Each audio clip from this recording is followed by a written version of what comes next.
Hey, everybody. Hello, Thanks for being everyone. here. Hope everyone's having a good afternoon or Yeah, morning, wherever you might be. thanks for being here at a special time, a special edition of Wet Your Plants.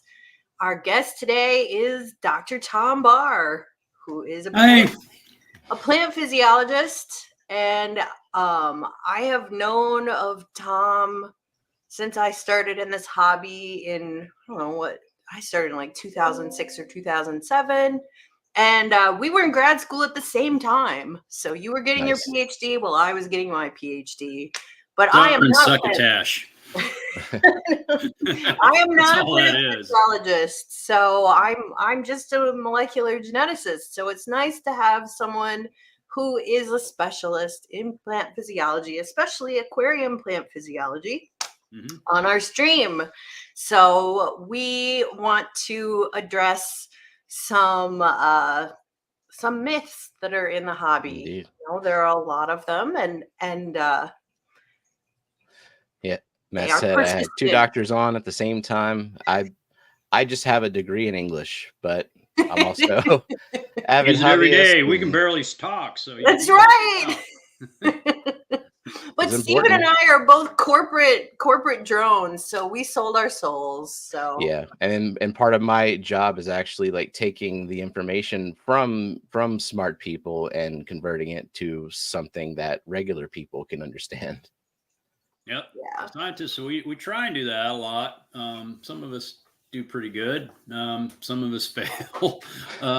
But I teach college, so I get a lot of different people and a lot of different sort of ways of thinking, Mhm. and trying to get that information imparted to them is always kind of an interesting thing. I actually look forward to it, and I come from sort of more plain spoken part of the country, and Mm. but I was raised in academia too, so it's kind of a weird mix. And I mean, it's good to I, have both I sides can of it for sure. I can hang out with the cracker hillbillies, whatever, very well, and they think they immediately accept me. And he sounds like he's from the South, Hey, you do any bass fishing? And next thing you know, and you're like, let's go over here. So, but then it's same here.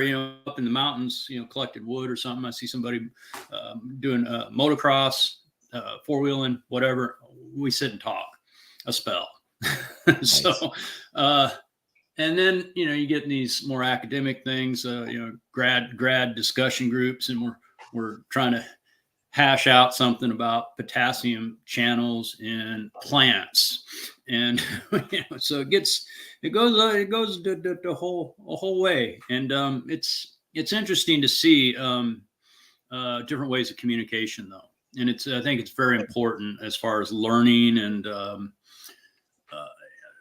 the public has their own perceptions about somebody with a PhD.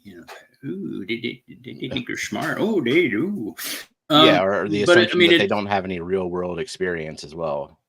yeah, but I think one of our roles. Why do you get a PhD? And it's like, well, to do research mostly, and you're interested in it, and you just like it.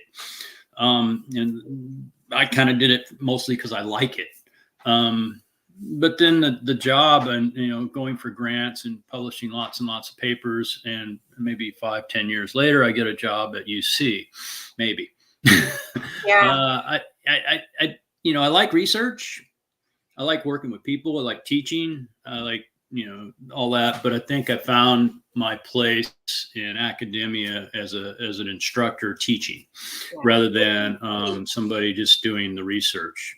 So that's how I ended up where I was at. And I went and worked for the state as well as a senior environmental scientist. And I liked that. And I had a great group of people, great job. But it just didn't feel, the soul did not feel fulfilled.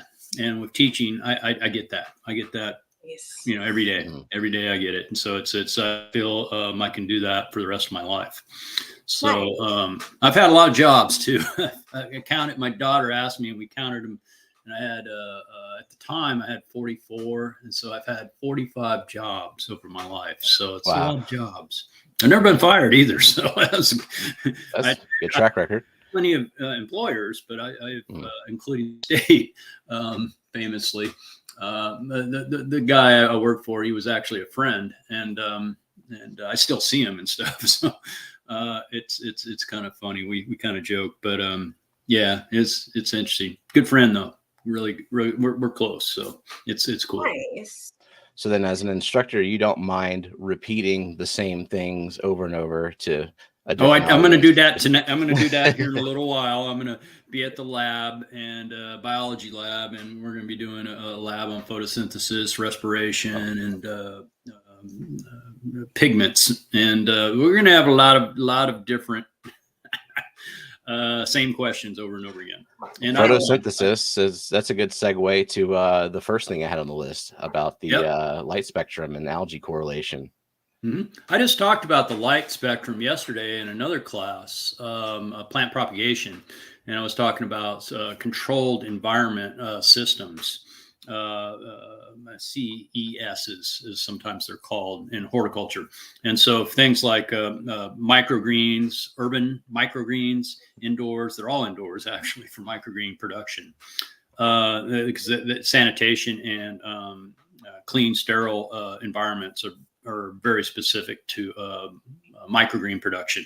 We had a large company down near Davis, Gotham. And I thought it was maybe a cannabis thing at first, but with the name, but it turned out to be microgreens. And so, so those are very controlled systems. And it's interesting because I think that's one of the hardest parts for an aquarist because it is a totally controlled system.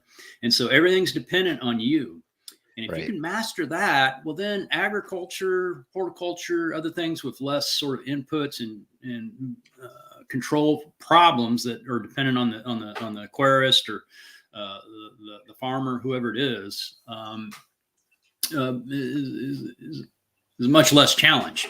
And so that's the nice thing about if you can master the aquarium plants really well, take it to a high level of refinement. Not just a jungle, and that's fine if that's what the person wants. It's their goal, not mine. And if a student or a aquarist comes up and asks me, "Well, I have this problem, and this is what I want to do," and I go, "Okay, what's your goal?" That's the first question. You don't go, "Oh, this is what you should do, and you should do a non-CO2 dirt plant tank," or "Oh, you should do an ADA and spend $3,000 to do this." Now, those are very different goals, and there's a lot between those two goals. Yeah. And if you got, and that's the thing with science. We like to test things at the very edge, where we know something's going to go wrong, and then the other side where maybe something will stop completely. Whether it's growth or an example would be like for growing plants in a little hydroponic system. We want to test nutrients, and so we'll start at 0 nitrogen, and then we'll go up to say 1,000 parts per million nitrogen, and that's pretty juicy. Do you involve fish in those experiments, like just the tolerance? Yeah, you can do fish experiments, and shrimp are even better because they have a shorter generational time. They're only 8 weeks from egg to breeding adult. And so 2 months, 8 weeks, that's some high turnover. And so you can get a lot of genetic information from that too. You can also get how much brood production. I'm looking at sublethal effects of say nitrate on shrimp. And you can measure how much brood production you get quite easily over just a mere 8 to 16 weeks. For effects on sort of sublethal levels. I mean, if you kill something, you get an LD, a lethal death by 50% of the population. That's a standard sort of aquatic toxicology metric that's used in science. But there's a lot of sublethal things going on too. And so if we raise the CO2 up pretty good, shrimp are fine. They still breed. But so brood production drops. Huh? How far are you raising it? How many ppm or what pH? Or well, you could start just say, with no added CO2, use that as your control. You could add say 5 parts per million, 10, 20, 30, 40, 50, 60, 70. I've had them live at 70 quite well, 80, 90, 100. And probably at 100, you're probably going to stop. It's because very few people are going to ever need to add 100 parts per million. It's just that 0 to 100 part per million range is a very big range. So it's a net that catches everything. So that's a good assumption. If you're going to make a test, you're going to want to make it as big as, really big net.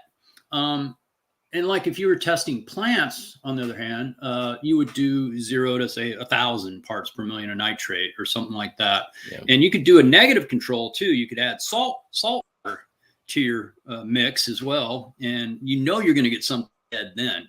And you're going to kill something pretty quick. And so you could have a negative control. And then you have the positive controls on the other side.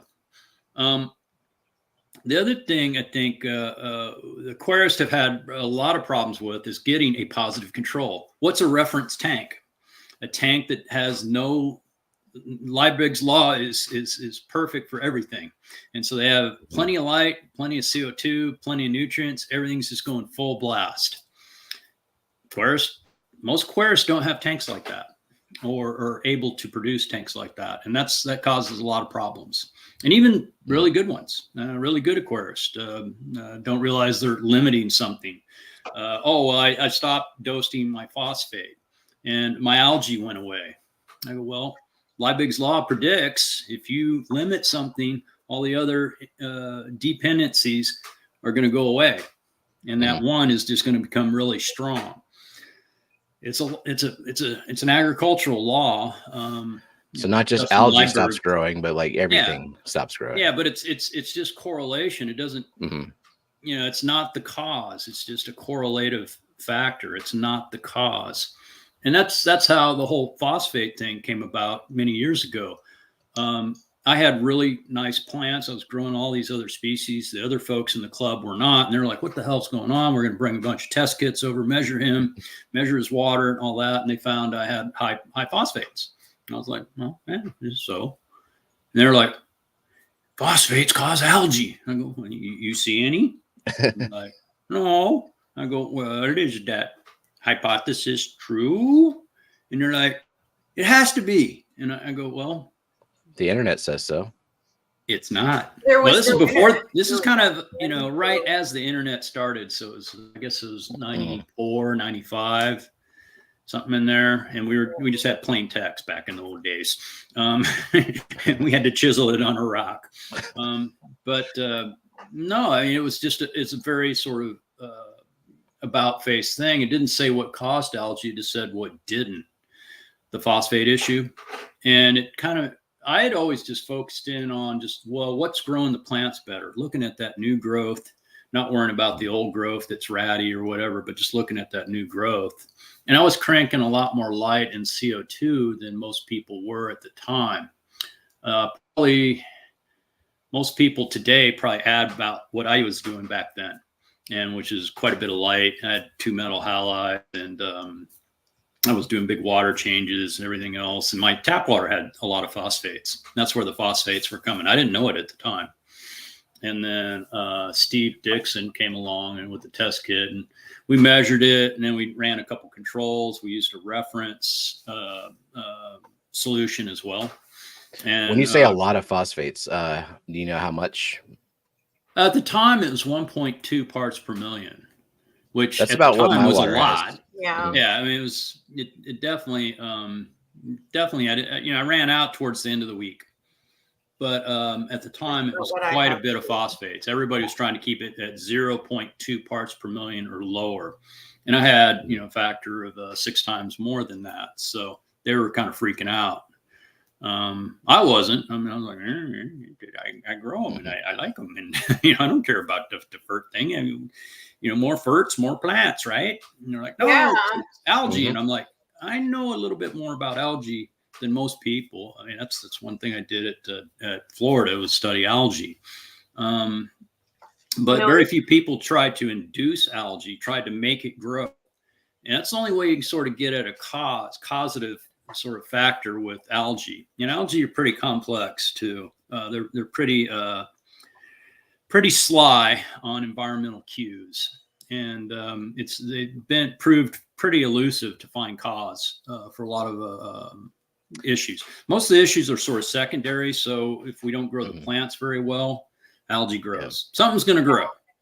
So But there's a myth. Don't take care of the algae. Go ahead. There's a myth that blue light causes algae, and Stephen and I both, we have these, Yeah, I don't limit lights. any light spectrum at all. Yeah, and I blast my tanks with blue light, and fine. So, what do you think of that myth?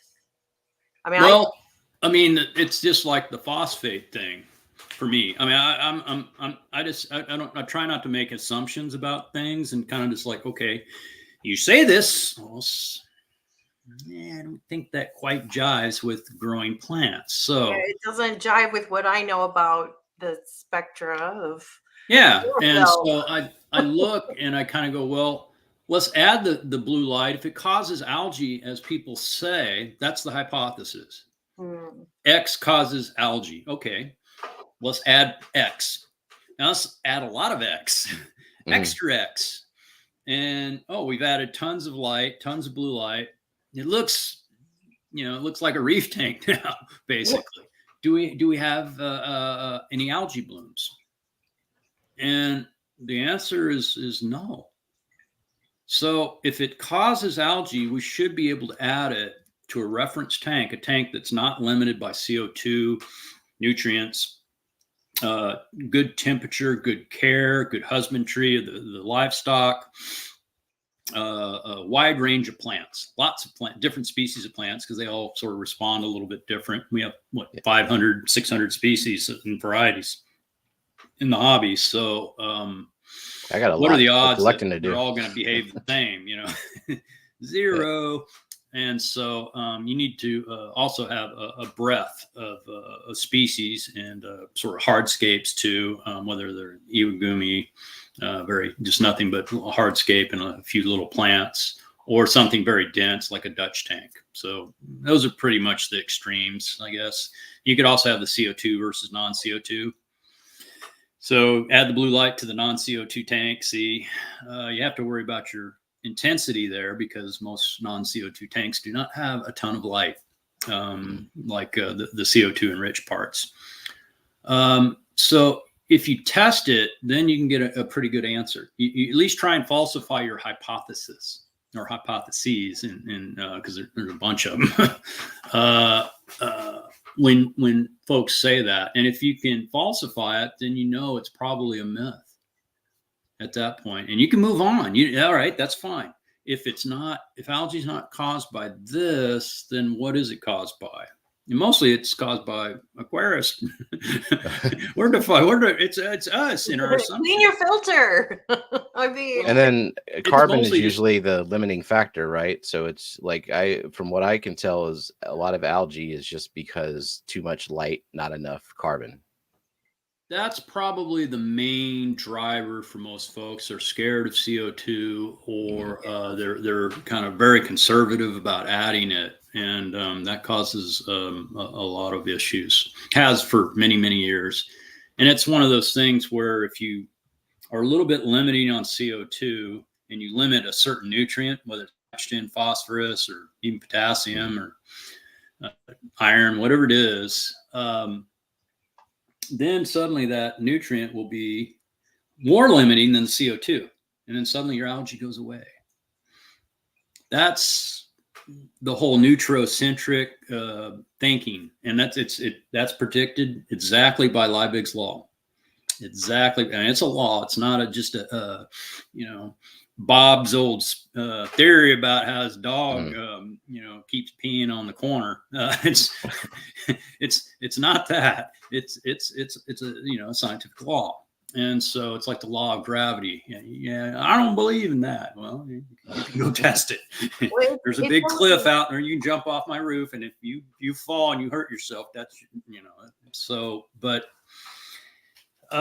folks still focusing on that whole nutrient tunnel vision thing, and it's very difficult to shake. Everybody wants to think that. They don't understand that CO2 is like a fertilizer as well, and it's a much stronger one for increasing growth. Now, some people go, I don't want all that growth. I don't want to trim and do this. And I was like, well, you can pick different plants that don't grow as much. And that's what I do. Some crips in the back there. Yeah, that's what I do. I don't grow any. I grow one stem.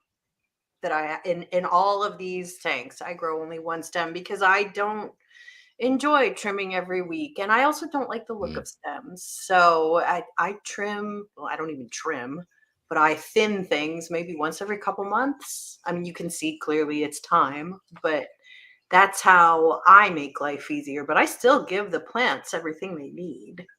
And meanwhile, I'm a twice a week trimmer because I grow tons of stem plants. I'm never going to grow Pogo stem Installatus Octopus. It's never going to It is a weed. So that plant in particular was well known in the 90s to be a very picky, hard to grow plant. And then I got a hold of it, and we're growing them like this big around and 6 inches across, and it's a weed. We're throwing it out. Filling at 75 in a week. Yeah. But back in the 90s, people were, you grow that. That was like the hardest plant. I think today, like some of the harder plants might be like the Ammonia gracilis or the crassicalis variety of gracilis. And then there's also the yellow one, Ammonia pedicellata. That's the one that really dogs people a lot. And I laugh because, I've got it out in my tank and in the garage. And, temperatures vary there from anywhere from probably 15 Celsius in the winter to 40, 42 Celsius in the summer here, because it's a non-insulated garage. So it really heats up. But the plant, I don't add any ferts except for fish food once, maybe twice a week. And I just have big, thick, old ADA soil in there, and things do quite well. And I have air-driven sponge filters. I have a big old air pump, and I have 4 20 gallons lined up there. And I mostly I just had it there for quarantine at one point, and then started adding more plants, and then added the soil, and then it's been like that for 10 years. So those are aqua soil or dirt? Yeah. Aqua soil, probably about 3 or 4 inches deep, and nice. I don't do anything to the tanks. I mean, I add water from evaporation, and I haven't done water changes or dosing for maybe 3, 5, 6 months at a time. So it goes a long time, and it grows. It doesn't grow fast. Yeah, it grows slow. And I'm jamming the CO2 in there. I've got plenty of light. So the whole air-driven sponge filter thing and all that, it's like, well, it works quite well in CO2-rich tanks. You might use a little bit more CO2, but we don't really care. We can just turn the knob up a little. And then you're set. But it works very, very well. I mean, I could aquascape anything with it, with that method, and I don't add anything really. It's mostly the bacteria that's in there right now. It's just recycling and regenerating. If I do add nutrients, I've added nutrients just to see if I can screw it up, obviously. I've done a lot of experiments with iron, other things, just to see if I can perturb the system. It's pretty damn robust. If you have good CO2 rocking in a tank, whether it's a real high-end tank, whether it's a well aquascape tank, whether it's just a jungle, it's going to do really, really well. No matter what your ferts are. And so I've gone almost pretty much no ferts as far as an aquarist is concerned. You're going to feed your fish, you're going to have some livestock in there, to adding lots and lots of ferts. So I've got a very wide range, a very wide net for my views and observations as far as falsification for nutrients and algae. And it's pretty clear. If you focus in on the plants, you give them plenty of CO2. Nutrients can be all over the place. They're less important than that, than the light, and then next the CO2. If you have high light, you definitely should probably get the gas. But a lot of people don't understand that low light and CO2 go so well together. They do. It's I've like got a couple peanut of things butter like and that. jelly, peanut butter Mhm. and chocolate. All Yeah, I these mean, sort all of great plants, combos. yeah, all Yep. planted tanks will do better if you inject CO2. Yeah. And you know, even the supposedly, oh, you don't even need CO2 to grow that plant. It will always do better with CO2. Always. It's Yeah. just beautiful, right? Much more vigor. Yeah. But with low light, things are going to grow slower. So that's Right. the cool thing. Like, And a lot of I'm the a big plants that hoarder like of that low light, yeah, ferns, grasses, things like that. Yeah, my Especially tank Java Bucephalandra fern. is my thing. Those I'm a big things hoarder of the sell moose. real well, Mhm. and very few places sell nice big bushes of Java fern. I see people calling me up Right. now wanting these big bushes of Java fern I sold for many Yeah. years.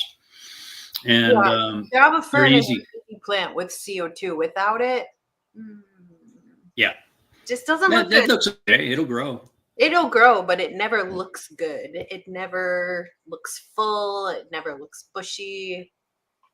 With CO2, though, it grows fast. The Ammonia pedicellata, the yellow one, it grew quite well in non-CO2 tanks for me also. But I went back to my Buse sort of setup for that. And then also my tank in here, I just decided to see what happens if I leave the CO2 off for 3 months. And eventually I got a little bit of hair algae, but I had the light set really low. Maybe around 20% output for the LED, and did some measurements. I was probably in that 40 micromoles, 35 micromole range for the bottom of the tank. So I was down there. There wasn't any algae, but up near the top where light was higher, Right. you would get a little bit more algae. And That was sort one of of our confirms. questions. Someone was asking how hard is it for plants to adjust to no CO2 after having it? Probably take about 2 to 4 weeks, something in there. 2 to 4 weeks. There's a book. Where are you? You are somewhere. I know you're here. Plant Physiological Ecology. I think it's Lamber's. He has a whole thing in there, how long it takes for plants to adjust to different types of light or different environments at the molecular level, enzyme level, and how long it takes to sort of adjust. So plants that are enriched with CO2 are going to have much less rubisco. And rubisco is definitely the most prevalent enzyme protein on the planet. Everything that's green has it, and lots of it. So just And for the chat, rubisco is the enzyme that fixes carbon. Grabs that CO2. So Yeah.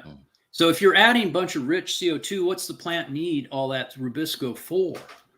It doesn't need as much, so it downregulates that, doesn't need it as much. And so it's at actually a lower level. So then the resources that it would normally produce for rubisco can be produced to maybe gather more light.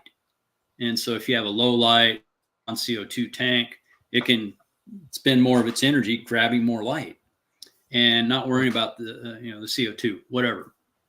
And so actually, if you add CO2 to a low light tank, you can actually use even less light than a non-CO2 tank, because all your energy is focused on gathering light rather than gathering CO2.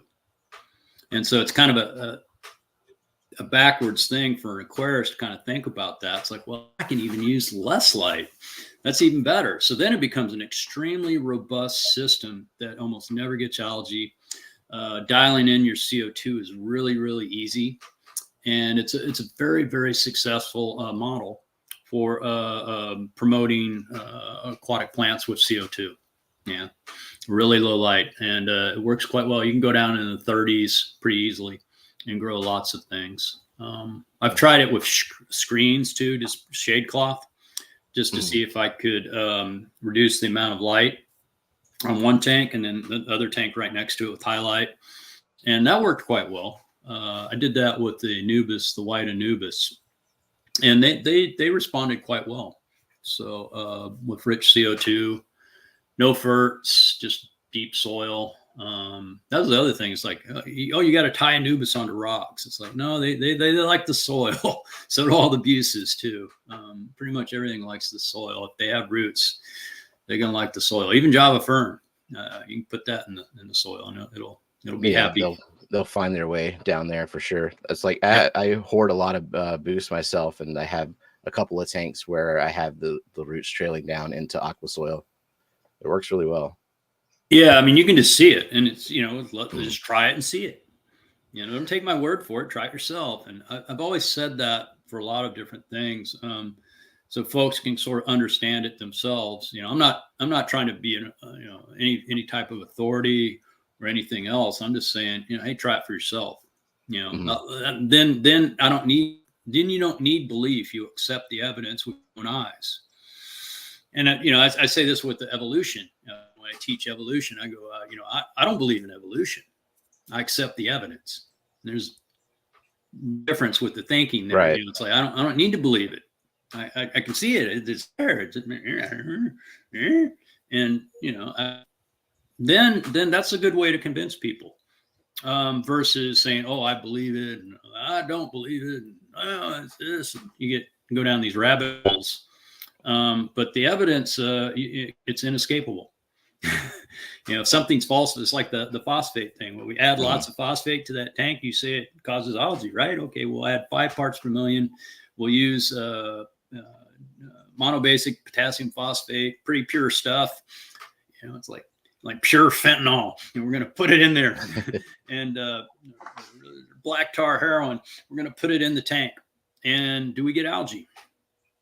No. So how can you say that? And it's kind of like, I want to say it. I believe it.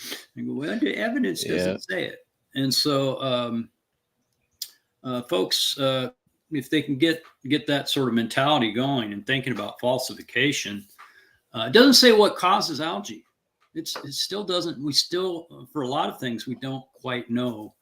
I think we were just having a discussion not long ago, yesterday, about green dust algae, and that's a Cinedesmus, I think Falculus, I think is the species name. It's very common. Cinedesmus is a very common freshwater algae. It's all across the United States and in the environment.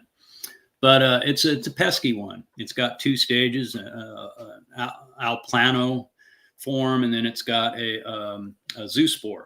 And so you go, the alplano is the stuff growing on your glass, that green dust. And then you scrape it off. Well, then it forms zoospores, and they swim around and land somewhere new, and they start growing again. And so it goes back to the alplano form. And so there's also an autospore form, but it's non-motile. And so it's sort of like a resting spore. And a lot of people are like, well, I add more nutrients, I get more algae.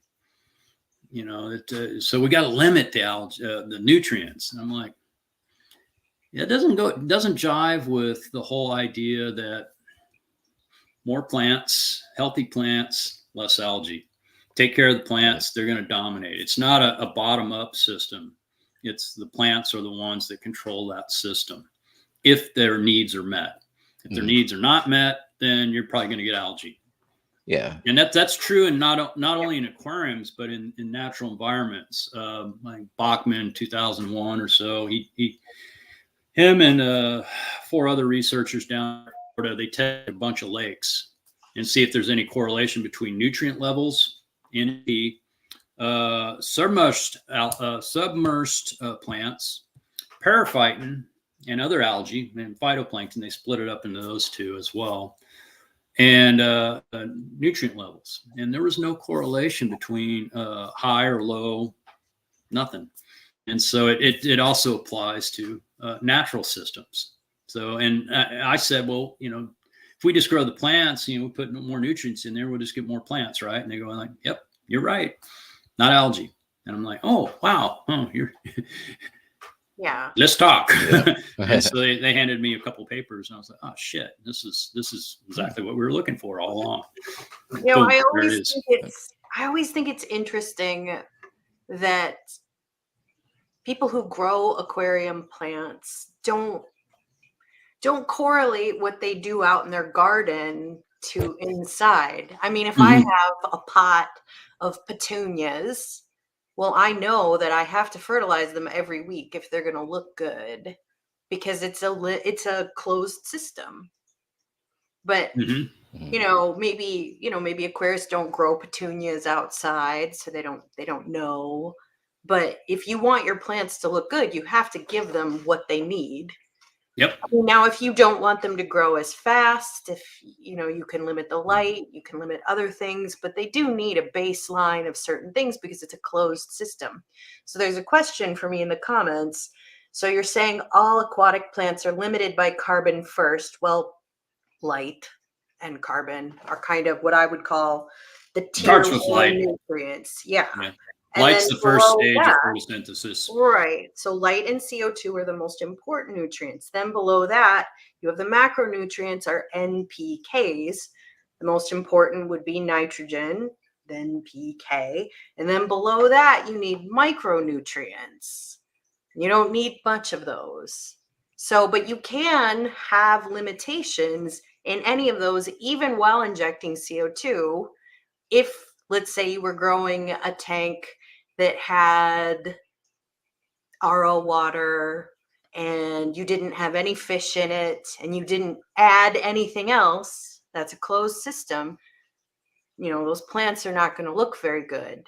But you do have inputs from other things. You have your fish food, you have fish waste, you have your tap water if you don't use RO water. So you can have other inputs, but if you're going to add more light and more CO2, you need to add more nutrients too. You need to fertilize more. So you can have limitations even when injecting CO2.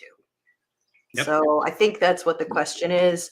But so there is a hierarchy of what a plant needs. So this question I had up on the screen is about I guess CO2 saturation, because I know you said you've gone really, really high with the CO2 levels in your water. Have you found a point where it's just, even with no fish, there's no point in injecting any more CO2 than that?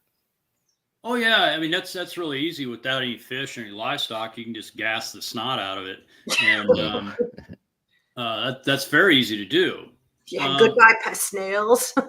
It's actually a really good way to get rid of certain pest species. So, like if you want to try and gas the tank to get rid of a bunch of shrimp, say you have some low-grade cherry shrimp, and you want to cull the whole damn tank, you catch out 5, 10, 20, 30 really nice super red ones. So you're doing artificial selection. You're selecting for those particular ones with the traits you really like. And that's what all shrimp breeders do. And we pull that out. Well, now we've got this system with all this stuff and tubes and little crannies hiding. So you can just gas them.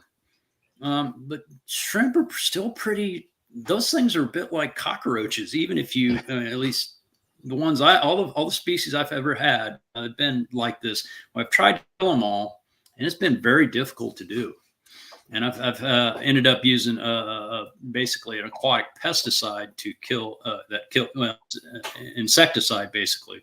How would you feel about calling this method reverse respiration? Well, it pretty much stops respiration. Yeah, as a rule. But yeah, I mean, it's you can try different things, but I think CO2. There's also a question of how much we can actually add to a tank, and that varies. Some tanks we can add a lot more, and we can get a much higher ppm, especially if you have a thin film on the top of the surface of your tank. You don't have much flow going on. You're going to have it's going to be much higher. You'll be able to get up a much higher level.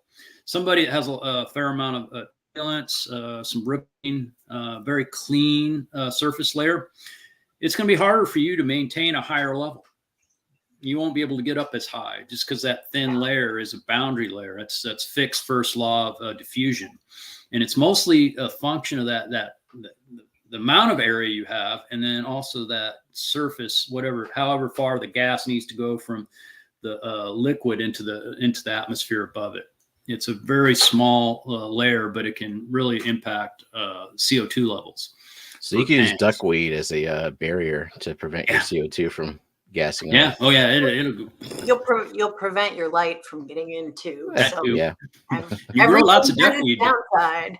Mhm. You could use saran wrap across the top of your tank. Don't do that. That's not a Yeah, that was the whole thing for a long time. People were very about, well, I got to conserve my Yeah, CO2. people were very obsessed with that back in like 2007. They're like, no, you can't use a sump because you won't be able to conserve your CO2. It's like, well, you could just turn it up.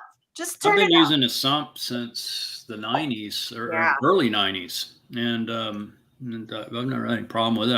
I've used air-driven sponge filters with, I mean, a lot of air cranking out those Yeah. things. I've used those for 12 years out in the garage. I wish these tanks had sumps because, as a woman, it's really hard for me to clean an FX6 by myself. It's very heavy. Yeah, those are big old honkers. Yeah, it's really heavy. Well, but a sump, it's easy to clean by yourself. So Yeah, I mean, I just take the bag. I use mostly bag filters, and I just throw them in the laundry, and Nice. wait till the wife leaves and sneak into the laundry room and throw them all in there. She back yet? Oh, no, good. Oh, I got caught a few times, but she's all right with it. So I said, we're just cleaning them. It's not like it's a washer. We put soap it in washes there, and things. cleans things. You can put It's muddy clothes. not going to in add dirt to the washer because it's a washer. You're cleaning stuff. But no, the whole thing with CO2, I think, for many people, they kind of they don't understand it quite as much as the other nutrients, Yeah. and they want to avoid it. It's a fear-based thing. It really is. Yeah. I was that way myself, and then finally I kind of go, well, I saw a lot of cool stuff in dupless tanks, and I can't argue with the results, so I got to try it. And so I did the DIY yeast the sugar yeast. thing. The gateway. How do you feel about those? Oh, that's great. It gets people convinced with their own eyes, without the belief thing, what it can do. It's a gateway. Some people Not gas a fish and then gateway. they'll get a little skittish and fearful of it. Mhm. But I think for most people, if they're looking just at the plants, they're going to be like, "Oh, this is that fentanyl I was looking for, and I'm an addict." And so now it's a bit like an addiction for a lot of growers. It's an addiction in a way, and 100%. but it's also I often talk in almost all my talks. I talk about, well, all right, you've mastered the CO2 part. You've got this nice tank, high quality aquascape, very refined. Why don't you try that with a non-CO2 method, and you won't have to do as much work. And you can have 1 or 2 tanks. You do your scaping, your CO2 enrichment on, and then the other tanks, say if you have multiple tank syndrome, you got 20, 30 tanks, maintaining those is going to be a difficult challenge if they're all CO2. Yeah. So that non-CO2 method really comes into, and then you can do a nice aquascape with it too. And it's slow and it evolves, and your fish are happy. Your shrimp breed like crazy. So you have trade-offs with each system, and it's not about, well, one's better than the other or anything like that. It's kind of what's a good goal for you, and are you lazy? Are you or do you have multiple tank syndrome? If you only have 1 tank and you like working on stuff, you like gardening, CO2 definitely. If you have 30 tanks, have a couple CO2 tanks, and then the rest should probably be non-CO2 planted tanks. And then, how many CO2 tanks do you have, Stephen? We'll have 20 tanks, and 8 of them are CO2 injected. It's work, but it's work that I very much enjoy. So I do it. If you're into it, over time, I think folks who've been in it a long time, they tend to par down some of their tanks on that. Myself included, but I've automated a lot of things. So I've got automatic water changers set up on the tanks now. So and so all I do is refill things that need topping off as far as nutrients, trimming and gardening. That's arms in the tank. That's the only thing I want to do. I don't want to do the water changes or anything else. Do you use your city tap water? Yeah. Well, we have Sierra, granite geology up here, so it's pure, very pure water. Nice. So what is the your pH is around 1. Oh, okay. Yeah, I use tap water too. Yeah. So Stephen and I both have KH around 6, which I've lived in Iowa. I started this hobby in Iowa. My KH 22. Yep, that's a place to keep cichlids. Yeah, very popular Midwestern in Iowa. cichlid. African cichlids are very popular there, and I was never very good at growing aquarium plants in Iowa. Even with CO2, it's just really hard. That water is so hard. So we had but with 6 is not bad. 6, yeah. Yeah, I mean it's fine. But if so, you have KH1 out of the tap. If you had water, is that your ideal? Like, are you? I mean, you don't harden that at all, or because there's some YouTubers who are saying that like the ideal KH is 6 to 8. There's the fear of the pH I don't know. crash with people. Yeah. And What do you think of that? Well, I can tell you all the top aquascapers that you'll talk to worldwide. Less is best. Yeah, I mean, if I had KH1, I'd be even thrilled. 0 KH. Yeah. Still fine. So the whole thing with CO2 and that so-called pH drop, it's not a thing because you only need a teeny bit of KH to do that acid-base equation. And that's because only 1 molecule out of 400 converts to carbonic acid. It's not a complete thing. It's not like adding HCl to tap water that has some carbonates in it. HCl is going to break that down because of its strong acid. CO2 is pretty weak. It's a weak acid. It does form some, but only a little teeny bit. And so you don't need around 0.25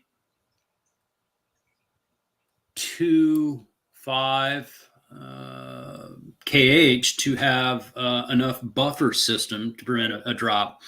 And unless you're using pure RO, and even if you are using pure RO, there's a little trick. You can't measure the pH very well.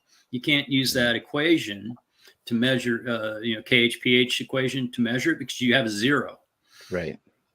And it goes to, it's an undefined system. If you remember your old dividing by fractions, 0 in the denominator messes things up, or even on the top, it's still 0. You can't measure it.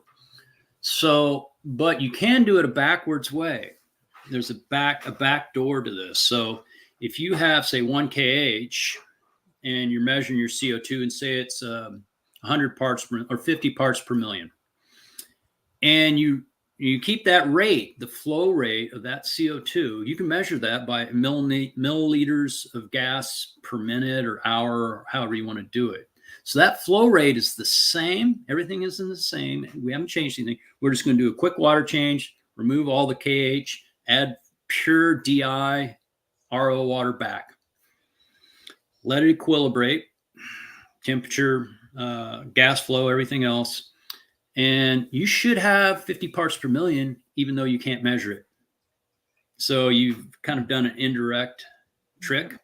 You've just removed the KH at this point, but the CO2 you're adding is still the same. And it should still be the same part per million. It should still be 50 parts per million.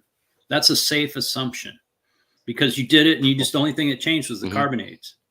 But almost 400 out of 1 of those CO2 molecules is dissolved aqueous CO2. It's not carbonic acid. It's only one of them out of 400. So that's what the plants want. That's what they're taking up. And it's the same thing with us. When we take in oxygen, we burn it, turns into CO2. That CO2 goes into our blood, comes up here, goes from the liquid form, the aqueous form. It doesn't come out as carbonic acid. We're not, carbonic acid. No, we exhale it. Yeah. and plants are no different. They take it in from the gas form, turn it into the liquid form inside the leaf, the mesophyll cells. They take it in, they take it over to the old Calvin cycle, and they make the sugar. And so it's I mean, we're not, I mean, if you think about it in these other sort of systems, they use these other analogies, it starts to make a lot more sense that it's all, almost all of it, not 100%. It'd be great if it worked, if we could soften water, remove KH with CO2, because you just, and then it's all gone, great, and we don't have to use RO, and we can just add our, because we still want to keep our calcium and magnesium, but we don't want that KH. So it'd be great if we could do it, but it doesn't work. I mean, I've just accepted that, there are certain plants I can't grow with KH6, but most of them I can, and that's fine. I don't want to do RO. I don't want a huge barrel for RO. But if I had tap water like yours, God, that'd be great. Well, I use it for bonsai. So I'm overhead watering, so I don't get any lime on my leaves. Right. I use it for carnivorous plants that I have outside as well. Yeah, they need load. They like it too. Yeah, and so, yeah, it's great. And then I use RO for drinking water. I don't use it for the tanks. I just, it's sweet. My family likes the filtered water. Yeah. So yeah, it's CO2. There's a lot of misunderstandings with this, and I even got the PhD in chemistry. We had, I think it was 2015 or so. I had a talk or something like that, and it got brought up. And he's like, "I've got a PhD in chemistry. That's wrong." And I'm like, well, actually, it's not. And so I kind of, but Karen Randall got up and said, "Hold on, you two go to." I go, "No, this is great. This is what we want. We want a fierce debate. We want a passionate debate, and we're not attacking each other personally. We're attacking the topic, and we thrive on this shit. We like it. It's something fun we enjoy doing, and well, most of us do. I like a good debate, as long as it's the debate and not the personal, and done in good faith too. Yeah, yeah. Well, if you're not doing it in good faith, well, it's still a personal attack. But yeah, some people, I mean, even professors and researchers, they get butt hurt because they really believed it, and they spent 5 years thinking this, and then they got falsified, and it's painful. Still done by humans, and humans have emotions, and so this question is about inconsistent CO2 levels. Because I was guilty of this starting out too. Is I would we all were dial in the bubble count every single day, and then I'd let the CO2 run out, and a week and a half later, I'd realize, I need to refill it. And I was seeing. I mean, I don't know if that was the cause of it, but I was seeing issues with that, with the inconsistent CO2. Yeah. So I mean, just high quality needle valves. I can't stress those enough. It's definitely worth their weight in gold. I will say that rather than these high-end expensive regulators. The regulators are fine, but that needle valve is really sort of the crucial device, because that's the device you're adjusting things. And then just get a pH meter. And don't use the little drop checkers. And just use the pH meter, and you can adjust it within 0.05 pH units pretty well, and you're fine. And that works really well. If you have a data logger on your pH, or you can connect it to your computer with a little USB or something, that's even better, because then you can see what happens over the course of a day, and then you can adjust it little by little by little. Don't go, oh, I need to add more and add too much, and then you gas your fish, do it progressive.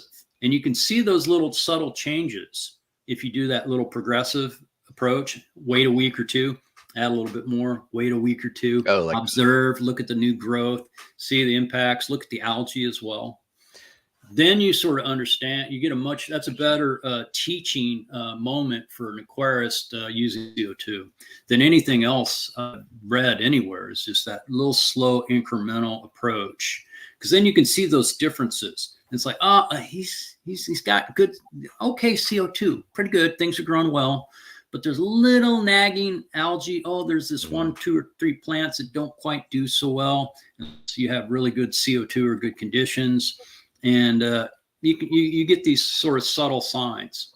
They're hard to express and tell people or give them kind of a generalization about that. But that if they test it themselves, then they see, and you don't have to impart like, oh, you just believe me. You don't have to do that. You can go, well, accept the evidence, and you saw it, you did it. Oh well, yeah. And so then there's this moment.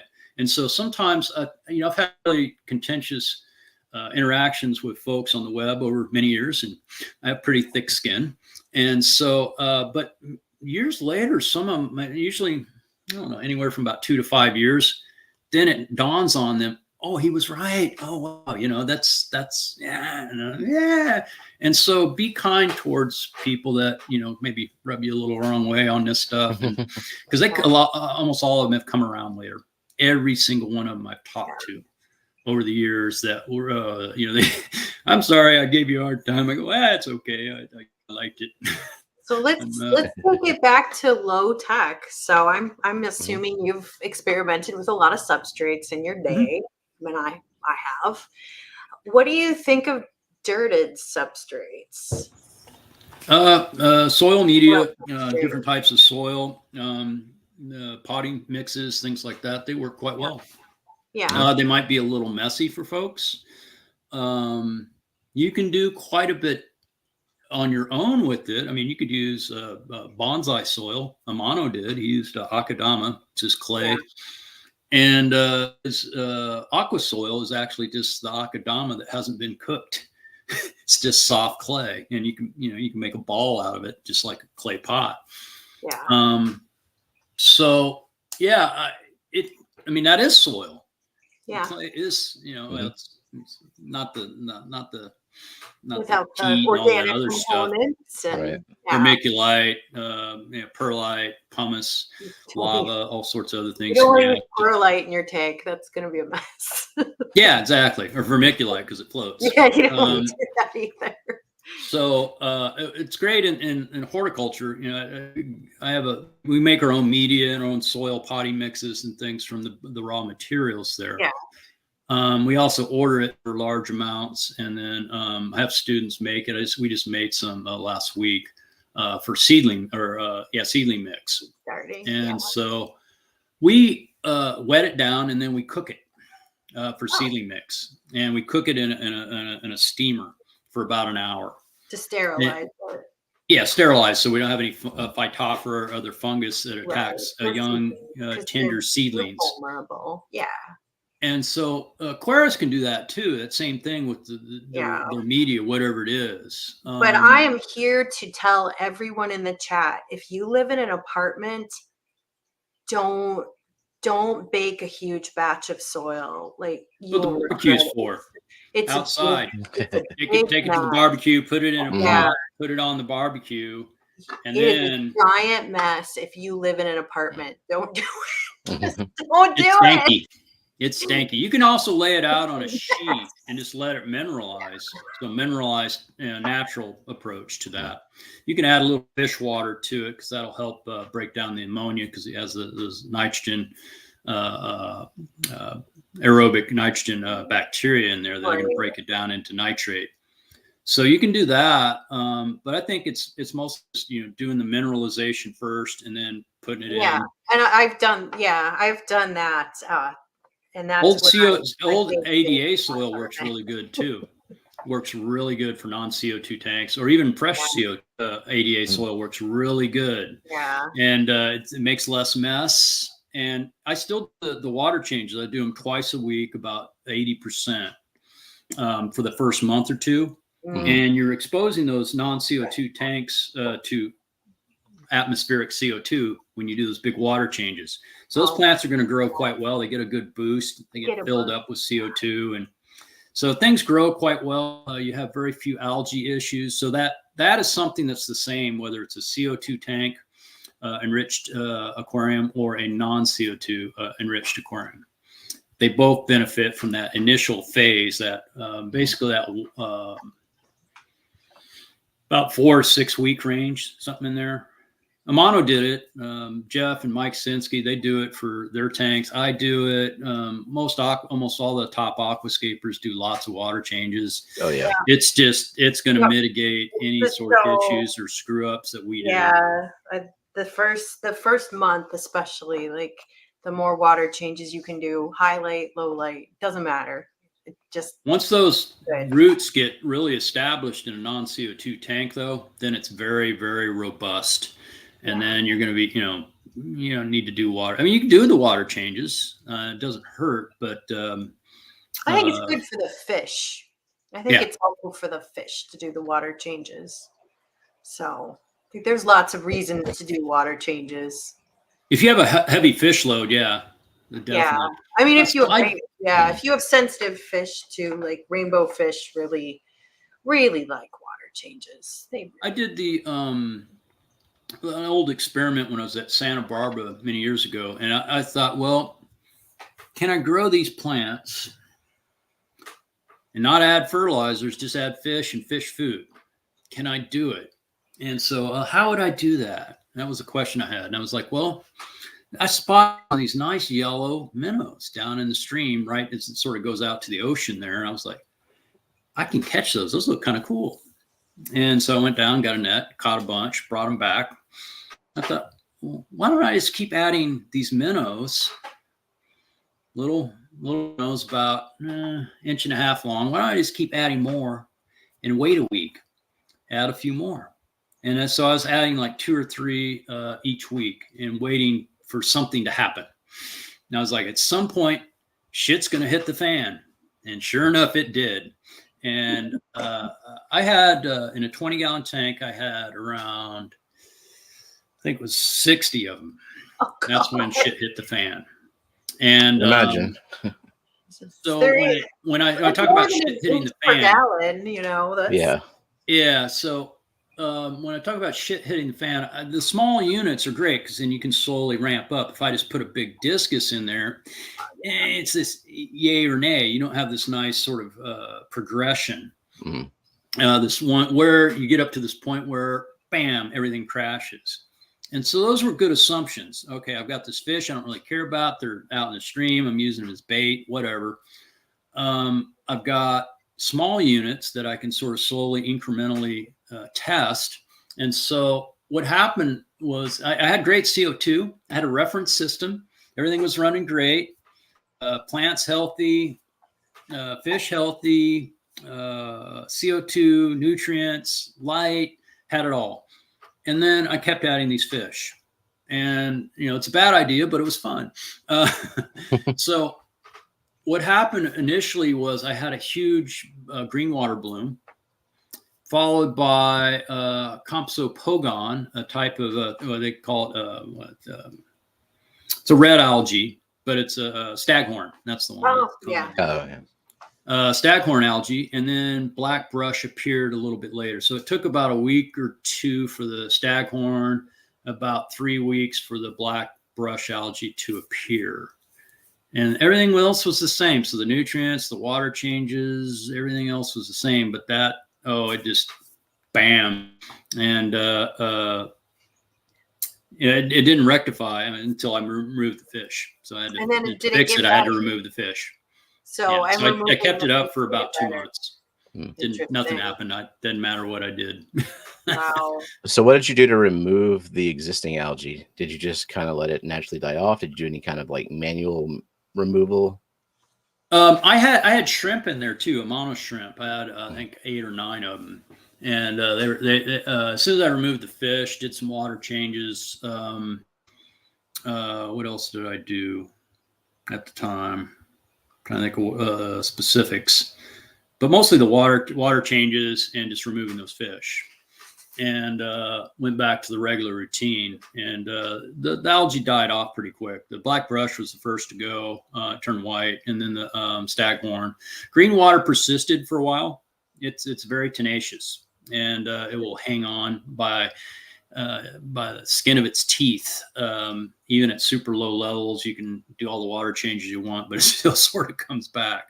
It's trying to survive, and I understand that the green water algae, but eventually I just broke out the UV and done.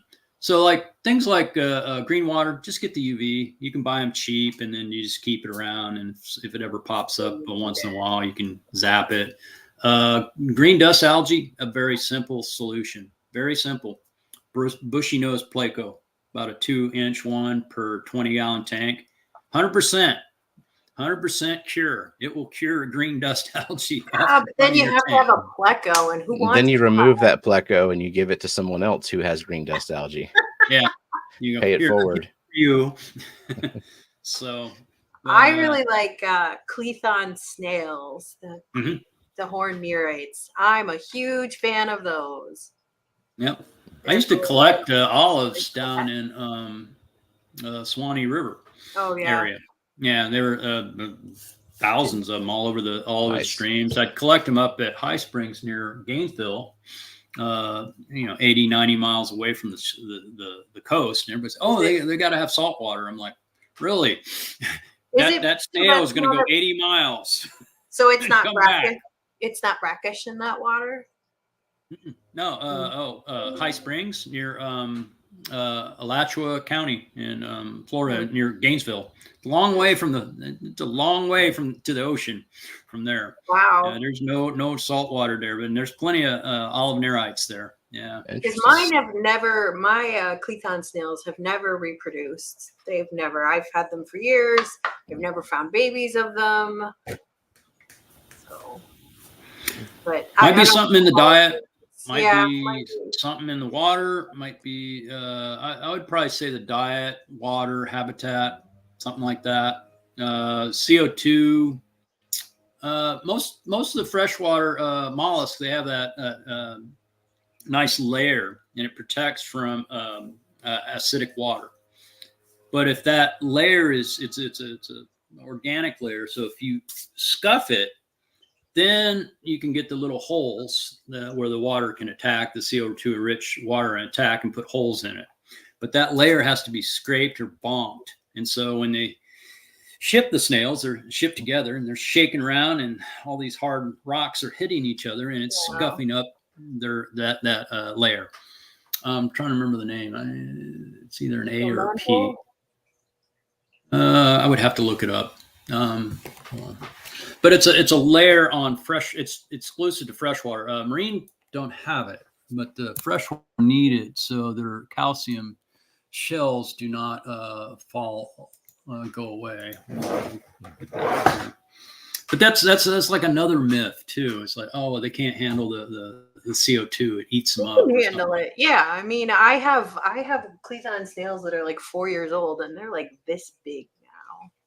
So the other thing is, like, well, these things are living next to these CO2 enriched springs coming out of the river. That's where you find most of the life. That's where you find all the plants. Well, you got plants. All the other critters are going to come. And so that's where you get all the cool stuff. You get the diversity of plants. You get the diversity of zooplankton. You get diversity of plankton, periphyton, plants, fish, everything, and mollusk as well. And so they say, well, that's not natural. It's like, well, they're living there. They think it's natural. Yeah, CO2 rich rivers. I mean, it's the Tuckney River. I mean, it has like 15, 20 parts per million of CO2, 30 parts per million near some of the springs. I've been on the San Marcos River in Texas. Yep, same thing. Really, really beautiful. It's really fun. Same thing. And so we have a similar place out here. It's much colder. We have the Bernie Falls, very rich in CO2, volcanic. Big Springs, is one of the headwaters for Hat Creek, which is a famous trout fishery. I don't even know what's in there. I know some of the plants, but there's some stuff near that head spring. I don't even know what the hell it is. I went in there a couple times, and it's very, very cold.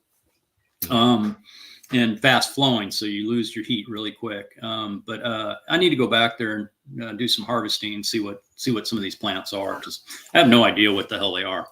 Yeah. And when I lived in Wisconsin, the lakes there, you could see the springs bubbling up through them, the bubbles coming out, and there would be lots of watercress growing there, which is really cool. So this question, how far into DIY ferts have you done? Is there any merit to making, I don't even know what this is, F2 growth media, like for algae, phyto, green water culturing, and dosing that as a fertilizer for planted tanks? Yeah, as far as making your own do-it-yourself ferts, I've always done that, and Just with the you have to learn. chemicals, right? Like the Yeah, it's nitrate. basically like making your own Hoagland's solution for hydroponics. Yeah. If you're going to do something for algae, green water culturing, you're probably going to use a Hoagland's or something like it. And Hoagland's is going to have ammonia as well. Whereas most of your aquatic plant fertilizers are just all nitrate based. Yeah. And I think I'm trying to think of a company that doesn't do what I've had conversations with over the years. Tropica, they came out with a macro ferts thing. CChem's phosphate dosing for plants, also me. But yeah, like most of the plant fertilizers are all based on stuff that I promoted years ago. But it wasn't me that promoted it. It was poor man's Dupla drops and Paul Sears and Kevin.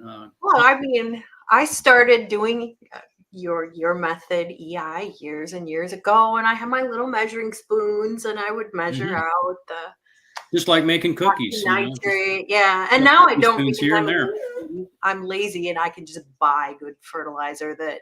Yeah, it's the same thing, and but it's if you have a lot of tanks and you want to save money, that's a good thing to do. I'm just a habitual animal, and for me, it was one of those things where I still do it.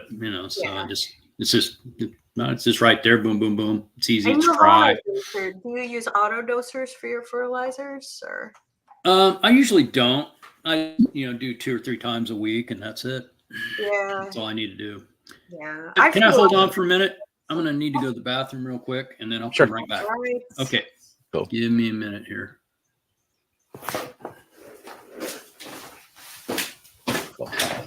See if we have anything in the chat that we can answer. So I've been starring some questions that have come up that maybe weren't like relevant to what we were talking about. But I mean, a lot of them I can't answer, like the productivity of phytoplankton, Nanochloropsis salina increased. So that's like growing green water. Okay. So just like he just talked about a minute ago, ammonia-based fertilizer. I know it as green water. You could use Miracle Grow. I mean, that's ammonia-based, and it's a comprehensive blend. Don't put Miracle Grow in your fish tank, but you could apparently use it to culture green water because it's got ammonia in it. So. I did want to ask about this, the time of day fertilizer is added, because I'm very inconsistent when I fertilize too. Sometimes I don't think it matters when you fertilize. I think it matters that you fertilize. In fact, there are some people who dose all their macros at the beginning of the week, but then just micros throughout the week, because some micros will break down in UV light, but macros, and they're not toxic at that level to your fish, so they dose all their macros at once. I'm back. Right. So this question came up earlier about dosing fertilizer different times a day. I'm one that sometimes I don't have time during the day, and it's like way past midnight before I go into my fish room and start pumping the Easy Green in all the tanks. Yep. Well, Steven's not a morning person. Nope, I'm a night owl. Neither am I. So, I mean, I think for a lot of gardeners and a lot of folks that do say like buy other things, they do this stuff in the morning. I get up and take care of the plants first, so they have that nice day full of sunshine to photosynthesize and take care of. At the end of the day, it doesn't really matter as long as you're somewhat consistent. Yeah. But if you picked if you just arbitrarily need to pick a time, the morning, right around the time the lights come on, probably pretty good. Yeah. That's where I set my, if I was going to do an auto doser for somebody, I'd just set it probably for that morning as well. So the other thing that was on the on our list here is I see a lot on Facebook, especially people will post a picture of their plant. It'll have holes in it, or it'll have a weird color, and then people will refer to that nutrient deficiency chart. There's different versions of it floating around the internet. So thoughts on that as it pertains to submersed plants? Well, none of those things are used for submersed plants, or the plants. They haven't done those tests on submersed plants that I'm aware of. In pretty much any cases, I mean, those are just standardized things. The chart isn't even right for yeah. plants. There's no utility really in them. I mean, it's nice to think about things, but it reinforces that neutrocentric view for aquarists, right? Which is dangerous. And even with crops, certified crop advisors, they don't use that. And they know that plant, if it's a crop or something like that, it's corn, soybean, pistachio, whatever it is. You're going to have somebody that knows exactly that particular plant and all its sort of issues. You're going to have somebody that's done the research for that particular plant as well to look at all those different deficiencies. And Iowa State's very specific growing corn. So corn. Well, I'm from Indiana, so I live in Indiana now. So but I'm sorry. I'm from Iowa though. So well, southern Indiana is pretty. The northern it is. I live in Fort Wayne though. So I lived in Fort Wayne too for a little while. I travel a lot. Fort Payne, and we called it.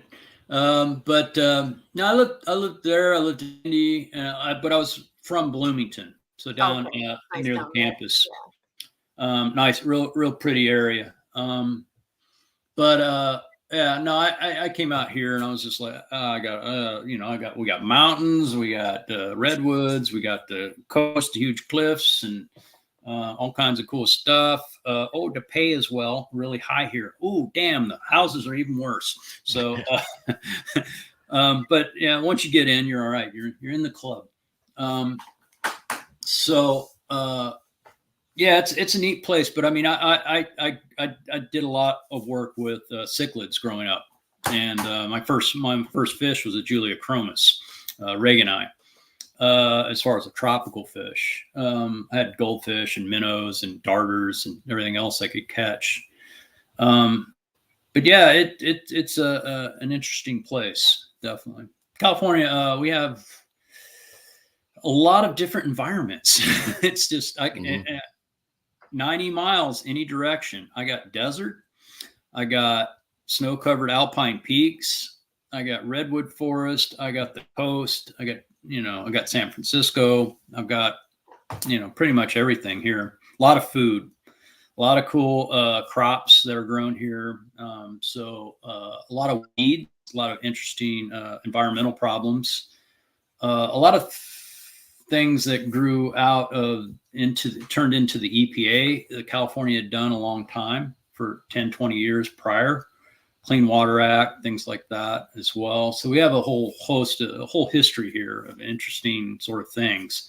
There's not a lot of aquatic plants native in the Central Valley where you would think they would be because it's been replaced by agriculture.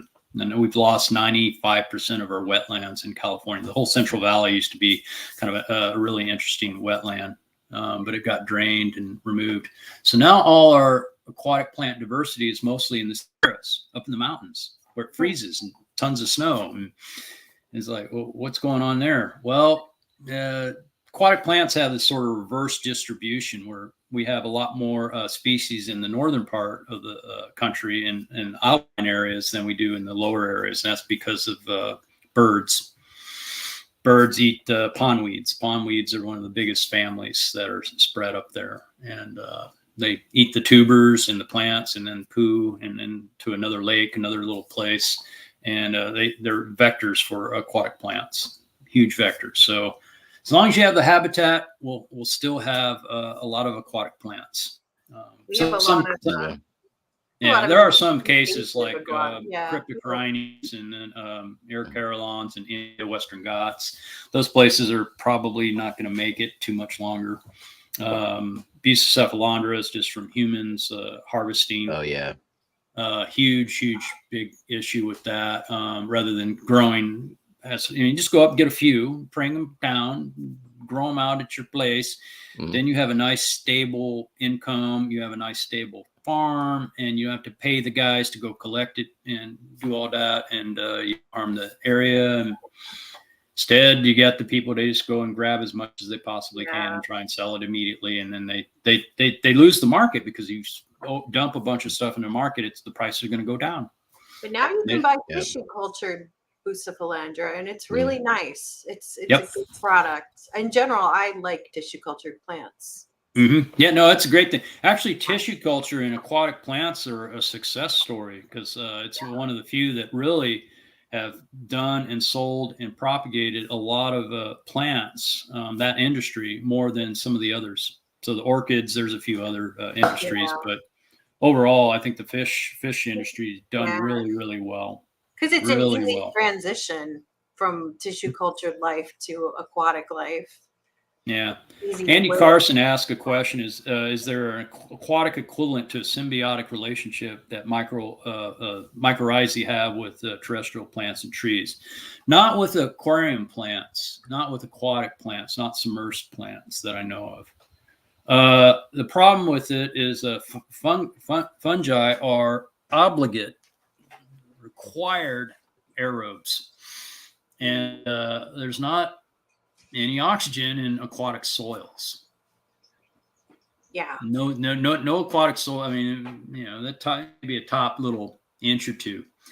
Below that, it's nothing but bacteria. Nothing. What about allelopathy? Yeah, I was going to ask the same thing. The opposite end of that. Myth. Oh yeah. Well, I just want to make just a comment about Diana Walstead. She's awesome, cool person. I got to meet her. I the first time I met her, we met her in Australia. She was doing a talk there, so was I. So we met each other. But she put it out just sort of as a hypothesis. She didn't test it, and she brought a lot of discourse to it, and a lot of people thought about it. And it was the first time a lot of people even heard the term. For plant physiological ecology, I learned quite a bit in that class. Mean old crotchety man taught it. He's a nice guy. He's like, I don't know about you, kid. You need to get serious. And I was like, well, yeah, I probably do. That was what grad school was for. So, but we learned quite a bit about allelopathy and methods to address it, and activated carbon. And that's the control that we use in actual plant science testing for allelopathy. We put the carbon in the soil, and it's going to absorb the allelopathic chemicals. It's very good at absorbing organic chemicals. And so that's what we used in research for that. And aquarists have used activated carbon for years. So if you remove the allelopathic chemicals, you put carbon in a plant tank. And Amano did this many times. He loves his carbon, and but it's more biomedia, I think, and for most aquarists, planet aquarists, anyways. But if you add that carbon, it should remove the allelopathic chemicals that's suppressing algae, right? That's the hypothesis, right? And so if you remove it, you should get algae, but you don't. By adding carbon, I don't think anybody's found any correlation whatsoever that they get more algae. I don't know anybody. The other question really is, all right, so each plant's going to produce these allelopathic chemicals. Well, if you're in a river or a stream, what happens to your chemicals? Your concentration gradient. You can't have a concentration gradient in a river. Yeah, you can have it in the soil because things can build up in the soil quite a bit, especially during the dry season. But not during the wet season so much. But in an aquatic system, how does the plant know that it's just in a small batch in a huge lake, or a large batch in a small lake? And it doesn't know. There's no evolutionary pressure for that to occur. The other thing is that we have 500 to 700 species, 600 species of plants that we grow. What are the odds that all of them produce the same effect on all algae? And that's an astronomically small number of possibilities. And so it's just, there's no way that actually probably occurs. There's just no reasonable person would say that, yeah, they all make the same chemical or something that has the same intensity on algae. And we see it in tanks, the tanks where the plants are growing really, really well. It doesn't matter the species mix, biomass so much, as long as we have a pretty good coverage, say 70–80% of the tank is covered in plants. We're in pretty good shape. And you don't see it. There's just no evidence for it. I think Peterson and Klaus and Trolls had also had another take on it. They looked at some of the research and stuff, and it really doesn't say anything that's particularly convincing. I talked about it. I wrote it in a paper at University of Florida, and I got bashed. I got beaten like a rag doll by two professors on that, and they just like laughed me out of the room, and rightly so. And I just wanted to see what would happen, and it was a bad idea, but yeah, it didn't end well. People who claim that they can't grow X plant with Y plant because of allelopathy just can't grow X plant. Not true. It's you don't blame your personal failure on allelopathy. So you mentioned Amano using carbon. So have you found that carbon doesn't have any effect on the nutrient concentration in a tank? Like it's not removing nutrients for plants? I haven't found that. No. After a month or so, it's done anyways. It's it's going to absorb the organics. It's not absorbing salts. The ferts are salts. They're not organics. So do you still use it, or? Because I might use it as biomedia, just because I have some laying around, and I use it for stuff at teaching horticulture and stuff for allelopathy actually, but I don't use it for just as a general rule. No. I use the flock, that sort of brown muck at the bottom of the filters. I use that to seed tanks and stuff like that. Sort of like a fluidized bed, almost. Little messier, but the carbon doesn't adsorb salts, so that's a myth that your fertilizers are going to become adsorbed to the carbon. It's just not the case. Yeah. Absorb or absorb? I always get adsorbed. Yeah. Those are two words that get tossed around a little bit too much. So Jeff was mentioning he's gonna need your book, and do you have that book in the works? No. Well, I have an outline, but it's been there for a while. Okay, so the book is still going to happen. I've started and not completed. Stephen, maybe we could write a book. We could write a book. I would be in the same boat. I would start and maybe complete it one day. But you're a writer, Stephen. I mean, we could do it. Yeah, all three of us could. Yeah. We could do it. I need somebody to help edit too. Stephen is I can do that. Stephen's an excellent editor. He's a professional editor. So there you go. But also, just somebody kind of go, well, keep you reined in, and things work pretty well. I mean, I did my PhD. I wrote my dissertation in I think it was 28 days. So I just did the whole friggin' thing, and strapped myself to the computer 4 hours each morning before I did it, or 3 or 4 hours before I did anything else. I always say mine took 9 months, and it weighed 7 pounds, and I gained 30 pounds. That's We just had a newborn kid too, so at the time, congrats. So never mind. It was tough. Man, that wasn't. What year did you finish yours? What year? 2013. Okay, yeah, I did mine in 2010. So, and then I was a professor for a time. But I sold my soul to corporate America. for cash. If you're happy with the job, doesn't matter, and you're good with it. Yeah. And, I pay work and for everything. pharma now, but I was a professor. I taught genetics and cell biology, molecular biology. Those are fun topics, and Yeah. hopefully I'll be teaching that one cell and molecular and genetics evolution for undergrads. Yeah, I've taught grad students, undergrads, but I am I think I'm much happier out of academia, especially in the Midwest at small schools. It's not different. Yeah, it's different. It's just different, and I'm also make a lot more money.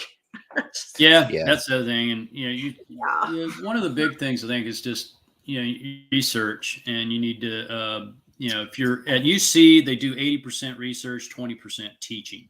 Yeah. I could have done that path, but the path was a bit longer than I wanted. And then the pay wasn't any better than I'm doing now. I get paid the same whether I teach at state, UC, or at a community college. Yeah. I'll take the community college, I get sabbaticals too. So same. Oh, that's nice. Yeah. What do you do if you don't do any research and you get sabbatical? Woo! So you get to have fun. You do your bonsai. You work on your bonsai. You take a trip to New Caledonia and collect aquatic plants. That's what you do. Not bad. Not bad. Next year we're looking at that, and maybe the Kakadu, Northern Territories in Australia, or maybe New Zealand. Who are you going to go with? Are you going to go by yourself? Family. Yeah. Oh, nice. They want to go. Yeah. You want to go there too? Okay. We'll give you New Caledonia. You got to give us New Zealand. And I'm like, oh, okay. Japan the next year, and that's how it goes. Nice. So, do you know anything about freshwater sponges? Yeah. Actually, I've collected them. I've collected quite a few in Florida. There's Rodman reservoirs loaded with them. A lot of the reservoirs are actually loaded with freshwater sponge. I found a few here too in California. You kind of pull up some of these plants, and at the bottom of this is out in the Sacramento San Joaquin River Delta. Pull some of the plants out, and you'll have some sponges at the bottom around the roots. And they're small. They're not these big, huge, cool kind of things that look like coral. You have some of those in Lake Baikal in Russia. Oh, and it's really those are the coolest sponges. Freshwater sponges. Have you been there? Have you been? I haven't been there. No, no. That's my sister and I. That's on our bucket list of places to go, but kind of hard to go to Russia right now. So.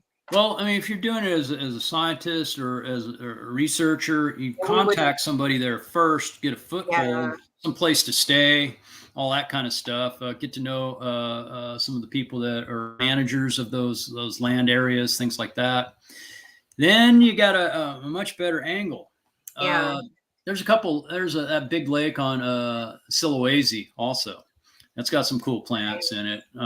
There's some places in Mozambique and Malawi that have some really cool African ferns too. Western Ghats, obviously. There's a couple hot spots there. Northern Territories in Australia, huge amount of stuff there. Dave Wilson's definitely the contact for that area. The Panal down in southern part of Brazil, very, very good hotbed as well. What are some other? Madagascar, obviously, huge, interesting place for everything. New Caledonia also, pretty much every plant, and there is just something freaky that is nowhere else. So when you collect, will you get permits to bring things back to the United States and propagate them? And or what I'll probably do is just get seeds. Okay, so you'll collect seeds. How much of a pain is that to do? To get the permits back? Yeah, not very hard, but generally you just put them in something and then put them in something else and put them in something else, and then if one of them gets caught, gotcha. You can bring it back. Do it that way. Sponges are pretty easy to grow, apparently, but they in nature. But to get them to grow well in aquariums, it's kind of like freshwater mussels. and other shellfish. You need to have green water, quite a bit of other muck in the water too, and zooplankton. Yeah. And so if you have a small pond or something you can take from to put in that particular system, then you can grow. Or if you have something outside, maybe a large pond outside for koi or something, they might grow out there. But generally speaking, you're not going to grow them. You're not going to grow those without doing some like coral feeding. If you ever fed coral, LPS or SPS, those kinds of things, sort of the same thing. You'd have to do something like that. Yeah.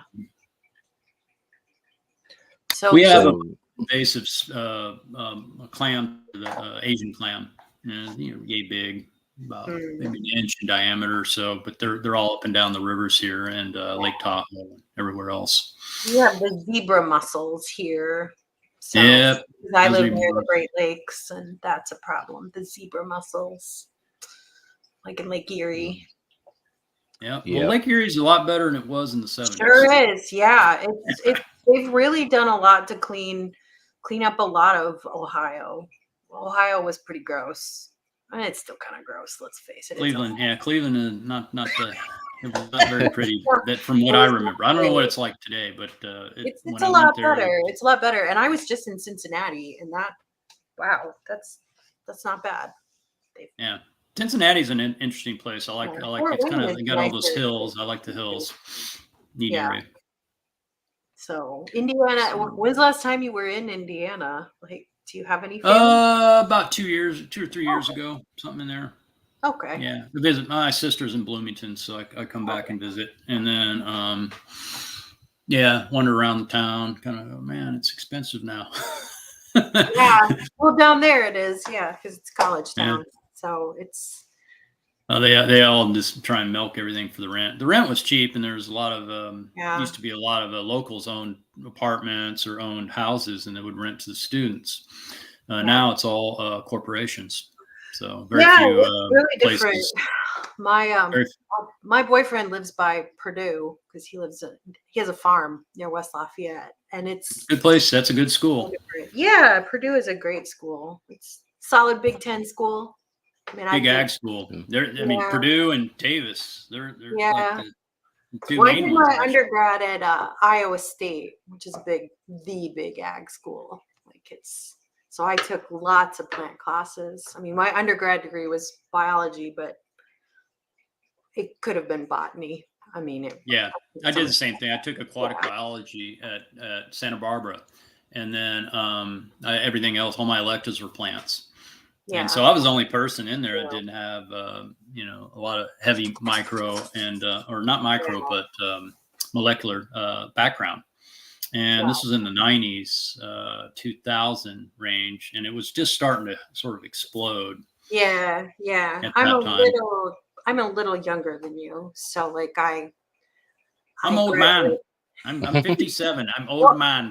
I'm not exactly young, but I'm 46. So. I remember back then. Well, Steven's even younger. 39. So. Not even 40 yet. I'm still a kid. Or older than I am, and then they meet me. They're like, "Hey, I thought you were an old man." And I went to the first time I went to an AGA event in Washington. I think it was in Washington. This huge guy, I think he's like 6'10", 6'11", giant National Guard military guy, goes, "You're not Tom Barr." And he was really intense. He's like, okay, no way I'm not. I thought I was going to disagree with him. I better run because there's no way I'm taking this guy. I'm not even gonna. I'm just going to run. But he goes, "There's no way. I thought you were this old man with this old beard." And I'm like, "This is, I don't know, 90s or late 90s, early 2000s, something like that." And I was just like. But everybody had this notion I was this old gray-haired professor. I'm not there yet, but I'll get there. Well, you don't have a beard, so you got to grow the beard of wisdom. Yeah, if I grew it out, I'd have a white beard. So, well, I would have white hair too, if not for the magic of salons. So. But I've been around colleges so long. I decided, well, I may as well just stay there. Yeah. yeah, at that point, because did community college, did UC, did grad schools. Eventually, it just came to the point where I kind of like the area. I like the schedule, and I like summers off. Not too many jobs give you 3 months off for summer, or a month off for Christmas. Wife, she worked state. She's a manager over at Cal Fire. Okay. And so with the fire marshal's office, she has her own programs to manage and stuff. So she's a little more the Monday 8 to 5 kind of thing, but I like my freedom. Yeah, I consult. So that's how I have freedom. Consulting, yeah, that's very. I don't take off as much as I did in academia, but I also never work past 5 p.m. and so I can take a go home and you're done. Yeah, you don't have to worry about it. Yeah, that's nice. So it's pluses and minuses, but teaching at small colleges in the Midwest is not great. It's not great. Teaching community college out here is awesome, man. I got all sorts of diversity. Because you're part of the UC system, so it's not a bad life.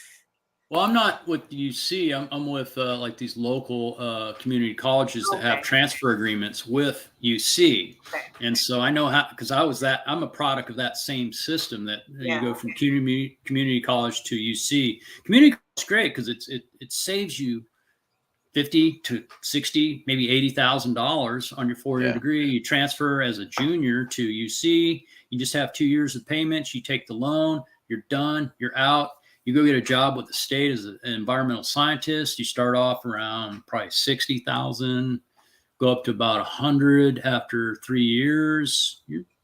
Now you're in pretty good shape. And I show students all that. I show them this is what you can do if you get a science degree, or and horticulture, biology. They're all science degrees, and so you can get that job. So most of your students are like like environmental science majors, or Yeah, you get a few. Or the other thing is we get a lot of people that maybe they're taking art or something like that. They need a requirement, and it's not for majors per se. And then they end up having this might be the only chance that they are exposed to science and sort of how we do things. And so it's actually probably more important in many ways than the people who are already, they're already in the church and in the clergy, like you. I mean, like you're definitely a biologist. So we don't have to work on you. You're already sold. I taught non-majors. It was a lot of fun. I would always teach based around a couple of different like popular science books. So one book I liked was like Dr. Tatiana's Sex Advice to All Creatures. That's a fun book to teach for. That's good. Yeah. And genetics is fun too, though, because you can really make it personal. Genetics, that whole subject. Yeah. But I always taught genetics. I taught to majors, and they were all pre-health professionals, almost. Okay. So they were pre-med, pre-farm, pre-physical therapy, stuff like that. And that's a different population. Very different. They're there for a grade, and if they get less than an A, they're very angry. They're not really there to learn. They're there to score points. So it's a different population. So I don't want to go back to it. So Aquarius, we have similar sort of breakdown, but it's mostly this sort of the non-majors groups. And those are the ones that we're trying to work on probably the most and bring in to the fold. And once, like Stefan here, he's definitely one of the major guys. So he's sold, he's done. We don't have to worry about him. But the new people coming in and trying to get them to learn about the myths and sort of the thought processes for just debates about certain subjects. Can you convince them? It's, if you can see it with your own eyes, you can see that it's false. That's a very powerful thing. And it also teaches science and a sort of a critical thinking method too. And so I use that in my classes. I use it for my talks. It's something that I think we need to do more in society. And we all don't do it. so we don't use critical thinking all the time. We I think, if I take a rock out of, from Hawaii, Pele's going to come and get me, and we have our irrational beliefs and fears and stuff like that, and that's fine. But for some things, we don't want to fall off the boat. We want to stick to our guns, and our friends will say, "Hey, you didn't do this. Oh, that's an ad hominem attack. Don't stop calling him names." Stuff like that. But we try as best we can. But we're human. We're human. So, yeah, it just becomes a problem when you start presenting those kind of superstitions as science. Yeah, then I get mad. Then you get angry, Tom. And I'm gonna beat you up, and I'm not gonna let it go.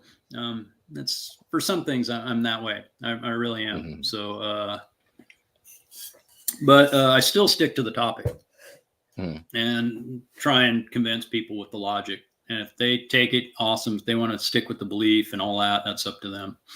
But I've said my piece. So I'm not really necessarily arguing with the person that I'm conversing with necessarily. It's all the lurkers, all the people watching.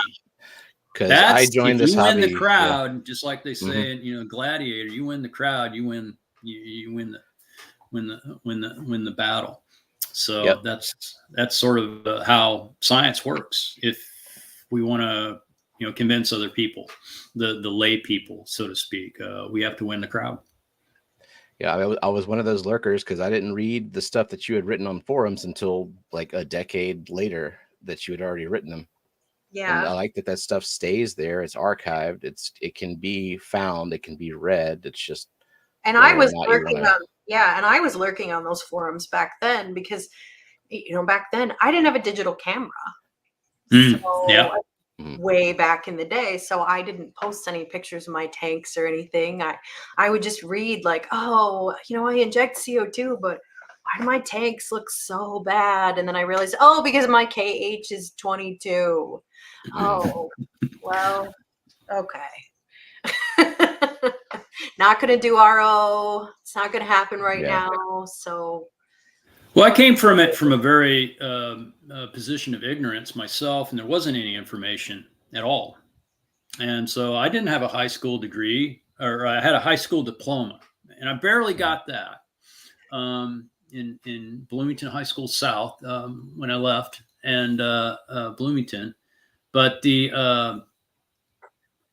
one of the things that I ended up doing was just being able to question Paul Sears about the phosphate thing. And that whole thing, he had a PhD in organic chemistry. And here I was just this, kind of kid from the Midwest, moved out to California. I've got this fish tank and I like fish and I'm growing plants and doing well. And all of a sudden I've falsified this guy's hypothesis. He presented it really well. And if you go onto the crib and look at poor man or, PMDD methods, it's very well laid out and it looks very professional. And he was like, hey, am I really, is it really, can I really say that this is wrong? And he was very kind of adamant about it. He was like, yeah, you got me. I made an assumption and, I didn't test my hypothesis really. We looked at a couple test, case studies, but we didn't really test it per se. And at that point, I knew I was right. And I was like, wow, this is falsification. I don't need belief. I don't need any of this other stuff. We've got this great community of people on the APD, Quad Plant Digest at the time, a lot of interesting characters. And it brought a lot of kind of cool people together and really helped the hobby. Helped me a lot too. And like EI and all that, it's 90% the stuff that Paul and the group initially had started off with. It wasn't, I just added a little extra stuff. And then the whole phosphate thing, that was probably more Steve Dixon than myself. He discovered what I was doing basically. And then I kind of, okay. And so then I went and promoted it. He didn't promote it that much. I was more quick on the internet and more interested in talking there and conversing than he was. So, man, a lot of stuff I get credit for it, but it's not really I mean, You know, you there's missed a lot more credit to other people than me. You I could have didn't called it. discover too much. You could have Right. called it like Barr's Index. Like you missed your chance to name it after yourself. Yeah. Well, I've never ascribed my name to too much. You know, the Barr Report. That's the Yeah. website that I've kept, Right. and You I haven't sold posted it. there in a while, though. Yeah, I post very rarely, but it's more as a Community. a place where you can get the information that was there and has been around, and so it's a good resource for new people if they want to learn and read. Facebook sucks. I mean, boom, it's gone the next day, and then the same question comes up Yeah, a day or two later. And I'm it's an like, admin of a big forum on there, Rainbow Fish Live, which is, you know, there's really nothing else like it, unfortunately, for good information about rainbow fish, but it sucks. You post something. Just remember, Gary Lang's always wrong. Oh, Gary. Just say that every day that you're on rainbow fish. Say Gary Lang is wrong about everything. We had to ban him for a while. We had to ban him for a time because he was not being nice. And now he can get testy. I understand him. He's a crotchety. I tease him a lot. So crotchety man who knows a lot, but say we're gonna get the New Guinea headhunters, and we're gonna get you next time you go out. We're gonna pay them a couple cows or something and carabaos, and then they're gonna take you out. No. Yeah, he's a testy man. Sometimes he forgets that he's in a fish forum and that he's not in one of his baseball forums. No, you should be nice. You can be nice. We'll all get there. We'll all get crotchety old people. Yeah. I mean, propagating information, I think if you're nice about it, the information propagates a lot easier. It's a little more easily digestible by people who might be defensive about it. I come off, I think, a little bit crotchety sometimes online, my typing, but then as people get to know me a little bit more online, they say, oh, he's not that way. He's just focused about that topic. It's not personal.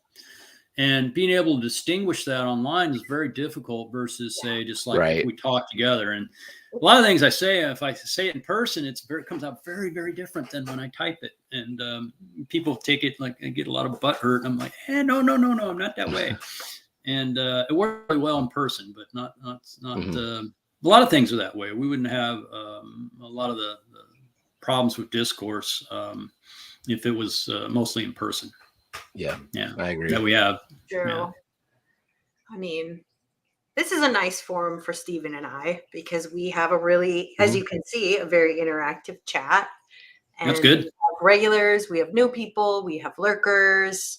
I mean, how many views do we get per week on our streams? Like a couple hundred. Well, I mean, at least overall, at least 300. Some topics get more. I think this one will probably have some really good replay value for a while too.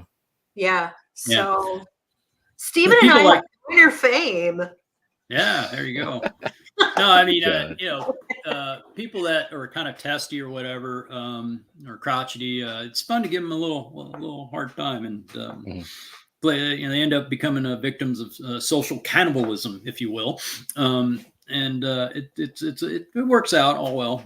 But I always a little bit like to rib people a little bit, and they rib me back, and I like that. We insult people because we love them, as the comedian said, Don Rickles. Well, Geek I Boy berate you because I love you. That's what he said. I like that. That's fun. Yeah. It opens up better discourse because you are more relaxed and you can joke and you're not worried about making mistakes or anything. And people you can see facial expressions and tone and yeah. And so that if you can get that with discussions in club meetings, things like that, and also on the internet, the video part, you can see that with the typing alone, you can't. And so I always give people a grain of salt, even if maybe they had a bad day or they didn't think about what they wrote and they just hit send and, it sounded good. They're just getting something out. It's like I'm just releasing the stress or repression or whatever, and I'm just getting it out. And I just give people a little more slack. little bit more grain of salt and don't be Yeah. so thin-skinned about things. Little And, grace, yeah. yep. Helps. And that helps a lot. It really helps a lot for everybody on both sides, not just, you know, the other people, but yourself too. You know, want to keep that stuff kind of in there. So you just take one of these things, and you scratch my back, you scratch your back, I scratch your back, we're done. Okay. Well, speaking of club meetings, are you speaking anywhere this year? Not recently. I spoke in Arizona here locally at the Fendig, and then I was supposed to do a couple other talks. My friend But I've Larry kind of put them off because I Findig, teach. so, Huh? yeah. Oh, go ahead. Sorry. Oh, I said my friend Larry Schenkel. He always was at the Findig, but now he's moved, so you don't get to see him anymore. Yeah. Yeah, that's the only place I get to see certain people on a routine. I haven't been to the Aquatic Gardeners Association meeting in quite some time. So I'll see what's happening. I'm trying to get them to do it here in Sacramento. No, we haven't had it out here in quite a while. Yeah. We had it for in San Francisco, 2005 or so. And I take everybody around. I show them, you know, where I collect the driftwood, the rock, and throw them in waterfalls and that kind of stuff. So people tend to like that a lot. Yeah, there's a few videos of me hanging out with other people here, doing kind of fun stuff outdoors. I like that stuff more than just hanging out and talking about fish or something with speakers and other things like that. It's like I'd rather get to know the person, go do cool stuff around the area and that kind of stuff. Go find some good food, things like that. Yeah, that's what I'm looking for when I go to a place. I don't want to go out and do other stuff and then do the talk and then okay, let's go back and do some more other stuff and then come back. Stephen if you just come in there, sitting in a hotel and then doing the talk and then leaving, coming back, not so good. That's not fun. Stephen and I are about to go to the Keystone Clash. Completely clear across the country from you. Yeah, but I know that they would love to have you as a speaker, but it's hard with your teaching schedule. For sure. Yeah, I got Friday, Saturday, Sunday off, so but I spend it with my family mostly. Yeah, definitely. Yeah, but I spoke there last year, and it was fun. It was a good audience. I mean, there are. How many people at the Clash? It's huge. It's gotten really big. It's a few, like probably 400 or so. Good. Yeah. So that's a good amount of people. Yeah. Yeah. I haven't done a whole lot as far as the aquarium stuff the last probably 2 or 3 years. I've been focused mostly just on teaching and collecting wood. I quit doing aquarium maintenance also. I was doing it for a bunch of billionaires. And, you know, I've got a PhD in, you know, plant science from Davis. You know, I should be doing something else, you know, not that. And I like going out collecting the wood though. Yeah, because the manzanita wood, right? Yeah, and you know, so I get paid basically to go hike and get scratches and bleed and everything else. But I kind of like that part. It's a good counter to teaching. Yeah, and I've always sort of done stuff like this growing up too. So we go out somewhere and collect something, whether it's Trechus beetles in caves and caves of Tennessee, Kentucky, Indiana, or maybe carrying shingles back in Indiana to build a cabin by hand over a bunch of ravines, or you know, stuff like that growing up. And then now I'm doing it for fun. I used to hate it when I was doing it. I was like, I don't care, but we're going to get Baskin Robbins afterwards, right? You know, this is child labor. But you know, I did work at Fish Gallery there in Bloomington for a couple of years, and the owner sold it, and then these 2 hippie sisters bought it, and then they accused me of stealing driftwood or something like that, and so I never went back. I've never been to Bloomington. It's, you know, it's pretty far from Fort Wayne. Yeah, it's a drive. That's a drive. I haven't had any reason to go, so yeah, it's pretty far from me.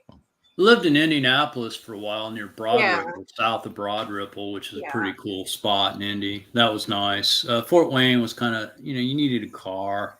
for anything there, and it was a long way from everything. So I ended up moving to Mishawaka and Elkhart, and worked in the van conversion industry at the time. So worked there for a couple years. Came out to California when I was 19 and saw the place. I was like, I went to Marin County, so I was like, wow, this is awesome. And why would I live in Indiana? And so, yeah, I was like, I'm on the plane. And so came out there, got a job. And the plan was to go to school, go to community college, but I needed to be here for at least a year. So I tried a bunch of different jobs. Yeah. And then took me a long time to sort of get back into things, back to school.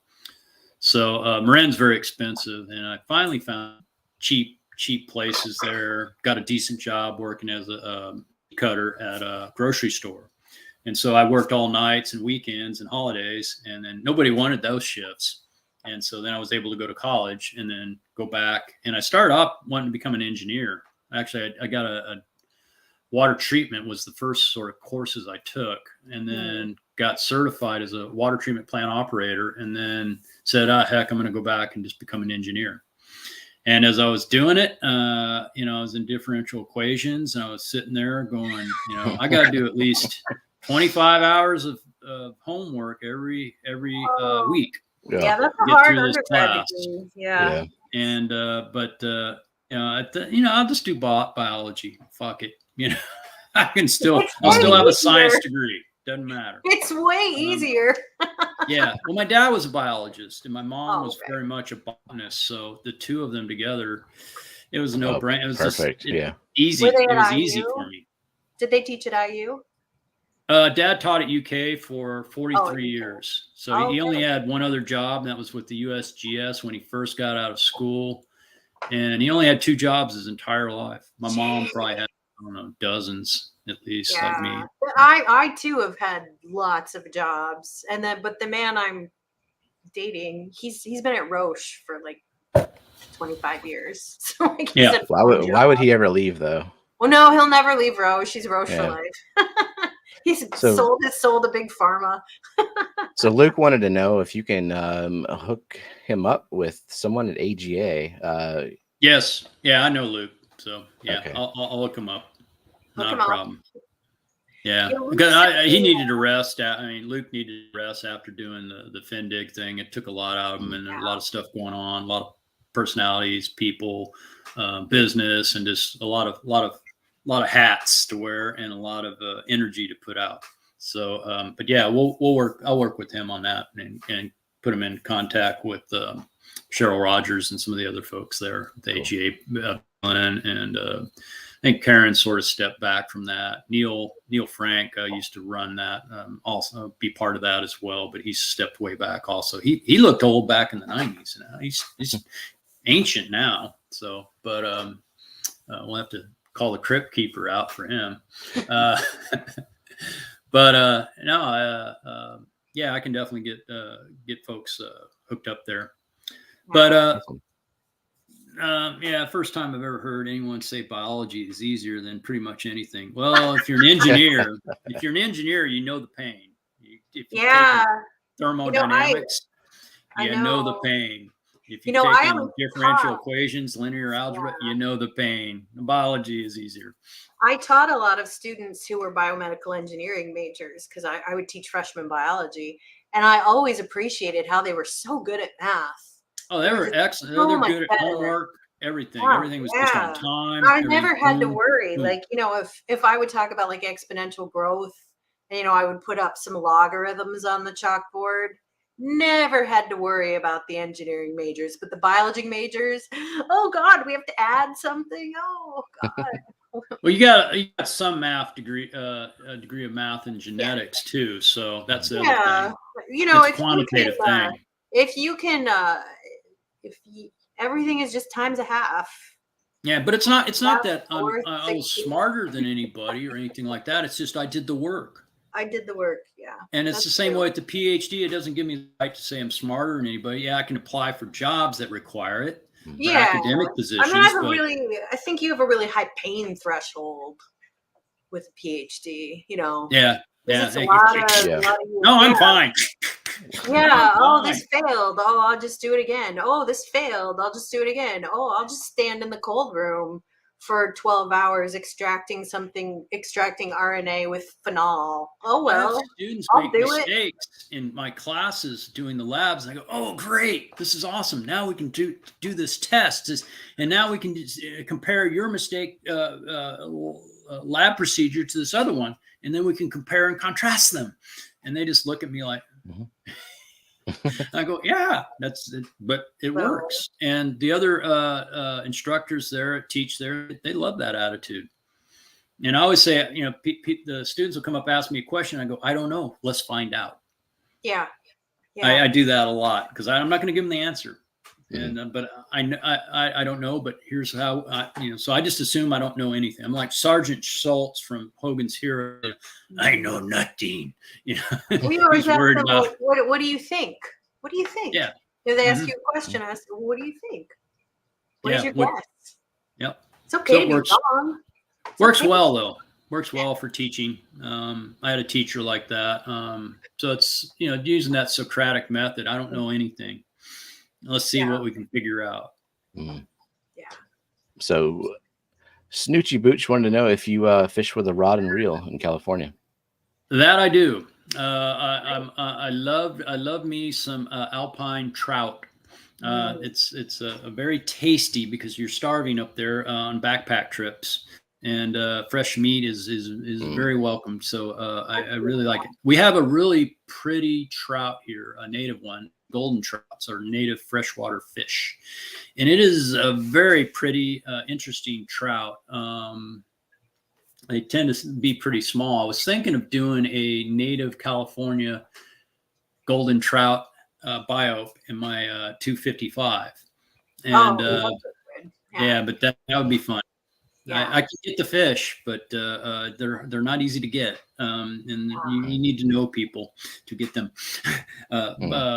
People in the state, and also Fish and Game and other folks.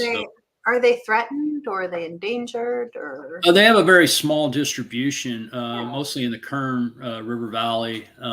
As far as native populations, they have a hatchery. The state runs a hatchery, and they give out certain number of fish each year, and usually towards summer, midsummer. So the fish are interesting because they're diurnal. They hang out in the daytime, and so a lot of trout kind of only come out in the evening or early in the morning to eat. So, but yeah, about it. Do I have more social media platforms? Mostly Facebook and a little bit of YouTube. I have some old videos on YouTube. Bubba Bunkin. He's asking who you follow on those platforms. Who do I follow? I don't know, just mostly the friends I've known. Scapers. There's a few people that did some really cool scapes, and I give them pats on the back and say why. I don't really, my critiques on judging. I've never been a judge because I know it's a thankless job for aquascaping. Very thankless. Stephen and we're going to judge the aquascaping, which is But I do give constructive criticism to a lot of people on scapes and stuff, and I have to take my own advice, and so that's why I'm a bit slow at producing nice quality scapes. I'd rather have a refined, interesting scape that's new, novel, something that I like, that's interesting, rather than just a cookie cutter. I can put out cookie cutters. I can do the Dutch thing. I can, whatever, I want, but I have the ability to put the energy in it. But I've been putting a lot of that into bonsai recently, and that's taught me some other things that I'm going to apply to my next aquascape also. Yeah. Cool. That's cool. Because I've seen some of your bonsai on YouTube. Those are really good. I haven't done too much refinement with bonsai. I have a few trees that are really refined, but most of them are grow outs, and just sort of the process of propagating and growing them out to have quality material. Yeah. Do you keep them indoors or outdoors? No, that's a classic myth. That's one of the number one ways to kill them. Actually, that and I think just forgetting to water them. Those are the two That's how main. I killed mine. They Was have myths. forgetting to I water mean, it. Yeah. we have myths in aquariums. They have myths in Yeah. and new folk problems with bonsai. So very similar in that regard. Yeah, I'm really into tub ponds. I have a bunch of Yep. those because I like to grow the plants. The fish, Oh, I don't who's the really guy care that did that talk? Tom, Who's the or guy who did the Greg tub Coletti. ponds? Greg Coletti, yeah. Yeah, And Ted. I That's like him. his book. He's a really good guy. And then I'm Really, also yeah. really into dahlias. And if I Mhm. had more space, I have a very tiny yard. I would like to hybridize those because they're I have tiny space, but it's all filled up with bonsai now. Yeah, mine is all filled Nice. up with ponds and dahlias. So, but I would like to hybridize those because they're octoploids and it's cool Yep. genetics.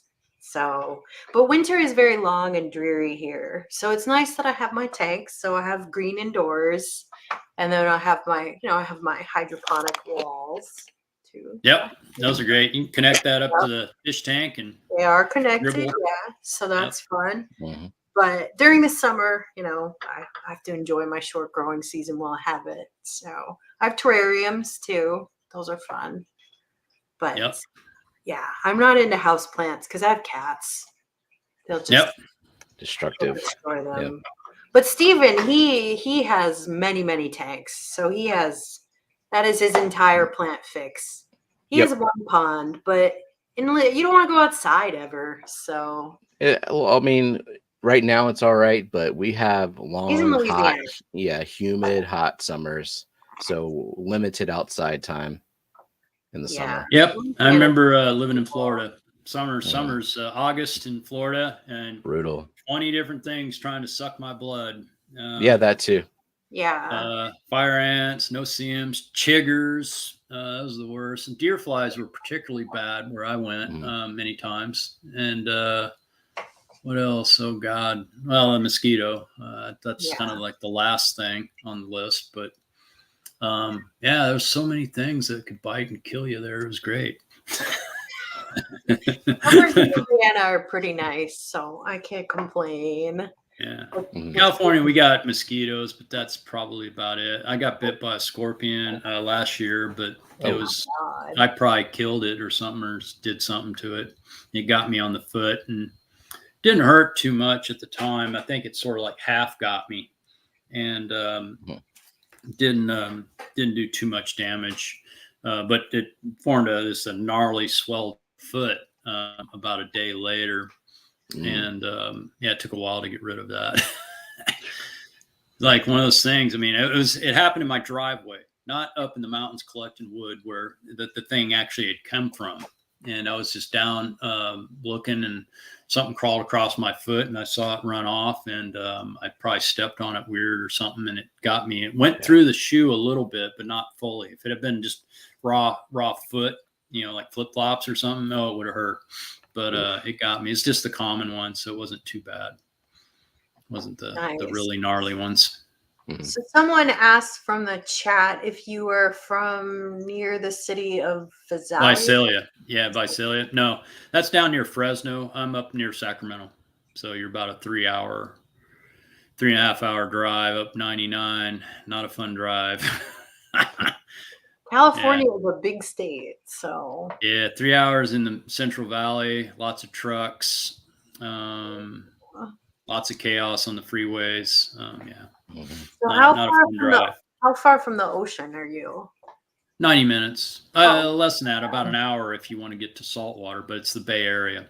Yeah, it's the salt, and there's a estuary. I take students out there for environmental science classes, so not too far. That's nice. Have you ever done a saltwater tank? Zen Ginger was asking in chat. Yeah, I've done reef tanks.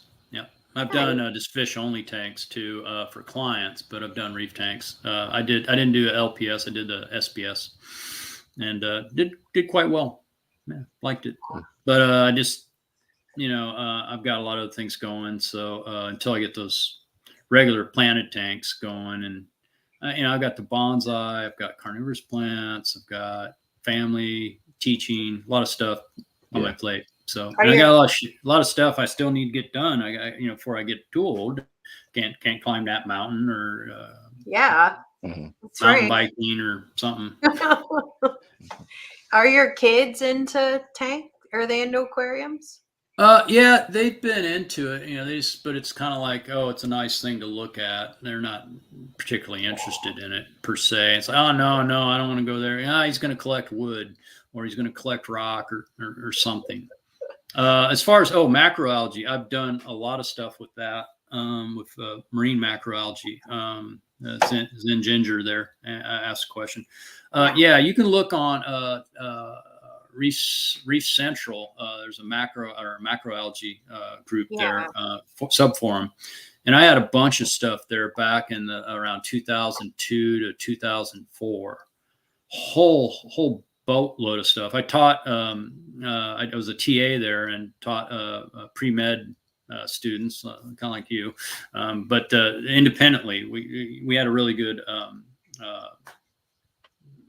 lab personnel instructor, Kent Valet, and he let us kind of do our own thing, each TA. And so that's where I learned to do a lot of teaching. But one of the things we did, I did, was also do work with macroalgae. Algae was my main focus there, and we did a thing down in Long Key. Down in the Keys, collecting different species of algae, macroalgae. So we collect anywhere from about 50 to 60 species each time, and so that's a good thing to do if you want to. If you like sort of plants and you're interested in that, go snorkeling, looking for different species of algae along all the Keys. It's fun, interesting, kind of hobby, I guess. I did that in the past. I did the Florida Fest, where I'd take people out to the swamps, the springs, and then also down to the Keys as well. Yeah, that's cool. So Aquatic Moose asks, has hydroponics gained anything back from the fish keeping hobby? I mean, we've certainly gained a lot from them. There's a couple examples where a guy keeps tilapia and uses that and pumps it into the water from that into lettuce, hydroponic lettuce. Seen that A guy in San Diego, and they sell it live. They just take it out with the roots and all, put it in a box, clean it, wash it, do some little post-harvest work, put it in a special box, and they ship it live to the users. Most of them are, there's a few stores, but most of it is for restaurants, and it keeps really well. And so you can get a couple weeks out of this plant. And but they use tilapia, but they still have to add more nutrients. The plants need more nutrients than the fish can supply without killing the fish themselves. So they have it there. Part of why I fertilize so much is because I have plants growing out of my tanks, and they suck up so many nutrients. We'd like to think of this perfect sort of balanced system between fish waste and plants, and the closest thing you get is kind of the non-CO2 approach. And I do it with the CO2 out there in the garage too. So you can do both those methods, but you need to have fewer fish than you think, and then you're going to have to accept a lot of slower growth. For a production facility where your main product is lettuce or plants that you're growing for, say, a nursery, no way. You gotta add this stuff. Yep. So have you grown sun pitchers, Helianthora? Yeah, I have in the past. I tend to just stick mostly with Sarracenia, mostly Atropia, and the hybrids thereof, just because they're easy to grow here in California in full sun. It's quite hot here. It gets 100 to 120. We had a bunch of temperatures, 105, 115 this year. Gets hot, but the Sarracenia do really well. And so especially the hybrids, the short, fat, stocky hybrids, I like those a lot. The other ones are Darlingtonia, California native pitchers, and they get quite large, especially on the coast. They're smaller up in the alpine regions. but we have them up to 2,000 or 3,000, almost 3,000 meters here. In up near top of Mount Eddy in Northern California for the Darlingtonia. We have a lot of interesting plants here. So, but Darlingtonia is pretty well spread out here in the northern part of the state. Yeah, but some pictures, yeah, I've grown quite a few of them. But we have California carnivorers, and if you're interested, and if you're interested in carnivorous plants, that's like one of the coolest stores you'll ever go to. I follow them on Instagram. They're really cool. They were right down from where I used to live. I used to live in Sonoma County, and it was just 8 miles down the road, and it was there. So it was pretty cool. I'm lucky in that regard. I went to Nova Scotia, and I visited a bog in a national park there that was just covered in the Sarracenia. Yeah, it's cool to see. Really awesome. That and like these little pink orchids that are called grass pinks. And that was really cool habitat with all the cranberries, and that's a good place to visit. Just for anyone who wants to go somewhere, go to Nova Scotia. It's really cool. Yeah. So I think we had covered this about getting phytoplankton a bit more productive as well. Rainer would like to know. I think if you want to increase your phytoplankton, you're just going to increase your light, your circulation, your volume, and then also you can do CO2 enrichment with some phytoplankton. You don't get that much out of it really, but and then more Hoagland solution. You can customize your solutions and try and make your own sort of blends also. And some of them might have more nitrate versus ammonium. Some might have more ammonium versus nitrate. You can balance that around. You can try different levels, individual levels, and see what the impact is. But you can kind of develop your own sort of fertilizers for specific phytoplankton. So if you're growing, say, a Chlamydomonas or something like that versus, say, Spirogyra or whatever it is you're growing. Well, Spirogyra is not really a phytoplankton. Mostly a lot of tiny round green things. Most of those tiny little round green things are kind of hard to discern and speciate. Also, they're very difficult unless you use a molecular method. So you're looking at the DNA, then you can compare them. But it becomes kind of difficult to compare DNA and say, well, is that a different species or not? It's down to the old thing. Who yells loudest decides what a species is. So I've never really gotten along too well with taxonomists because of that. And they're a contentious sort. I mean, yeah, they are. And there's a reason for it. There's a reason for it because that's how you get stuff named. I would just... a lot of unpleasant personalities among taxonomists. Just I get yelled at all the time, and okay, yeah, whatever. It's part of the game. But sometimes they've helped me out in a lot of other areas, and I appreciate them. I definitely appreciate them, and hopefully they tolerate me too. I can be. Okay, I'm gonna have to get going because I got a lab to teach. Oh yeah. A couple hours, and need to get ready and prep, and then I got to drive there. Wow. Well, thank you so much for joining us. Yeah, this has been an amazing, very educational stream. Very much appreciated. Really liked having you, and if you ever want to come back, would love to have you. Sure. Well, hopefully we'll get out to California and see you at an event or something. You guys come up with some sort of other group of questions or something you want to just really drill on, say just CO2 or just allelopathy or very specific things too. I can do that. Oh yeah. Just depends on what you want to talk about. I tend to, if I'm left to my own devices, I'll go all over the place. So. Yeah, which is good too. We're all over the place usually on this show. Yeah, Stephen and we're freewheeling people. So yep. Well, thank you so much, and thank you everybody for stopping by, and everyone who's catching the replay. Very much appreciated. Yeah. Okay. So, thanks. Next time. Bye everyone. Bye everybody.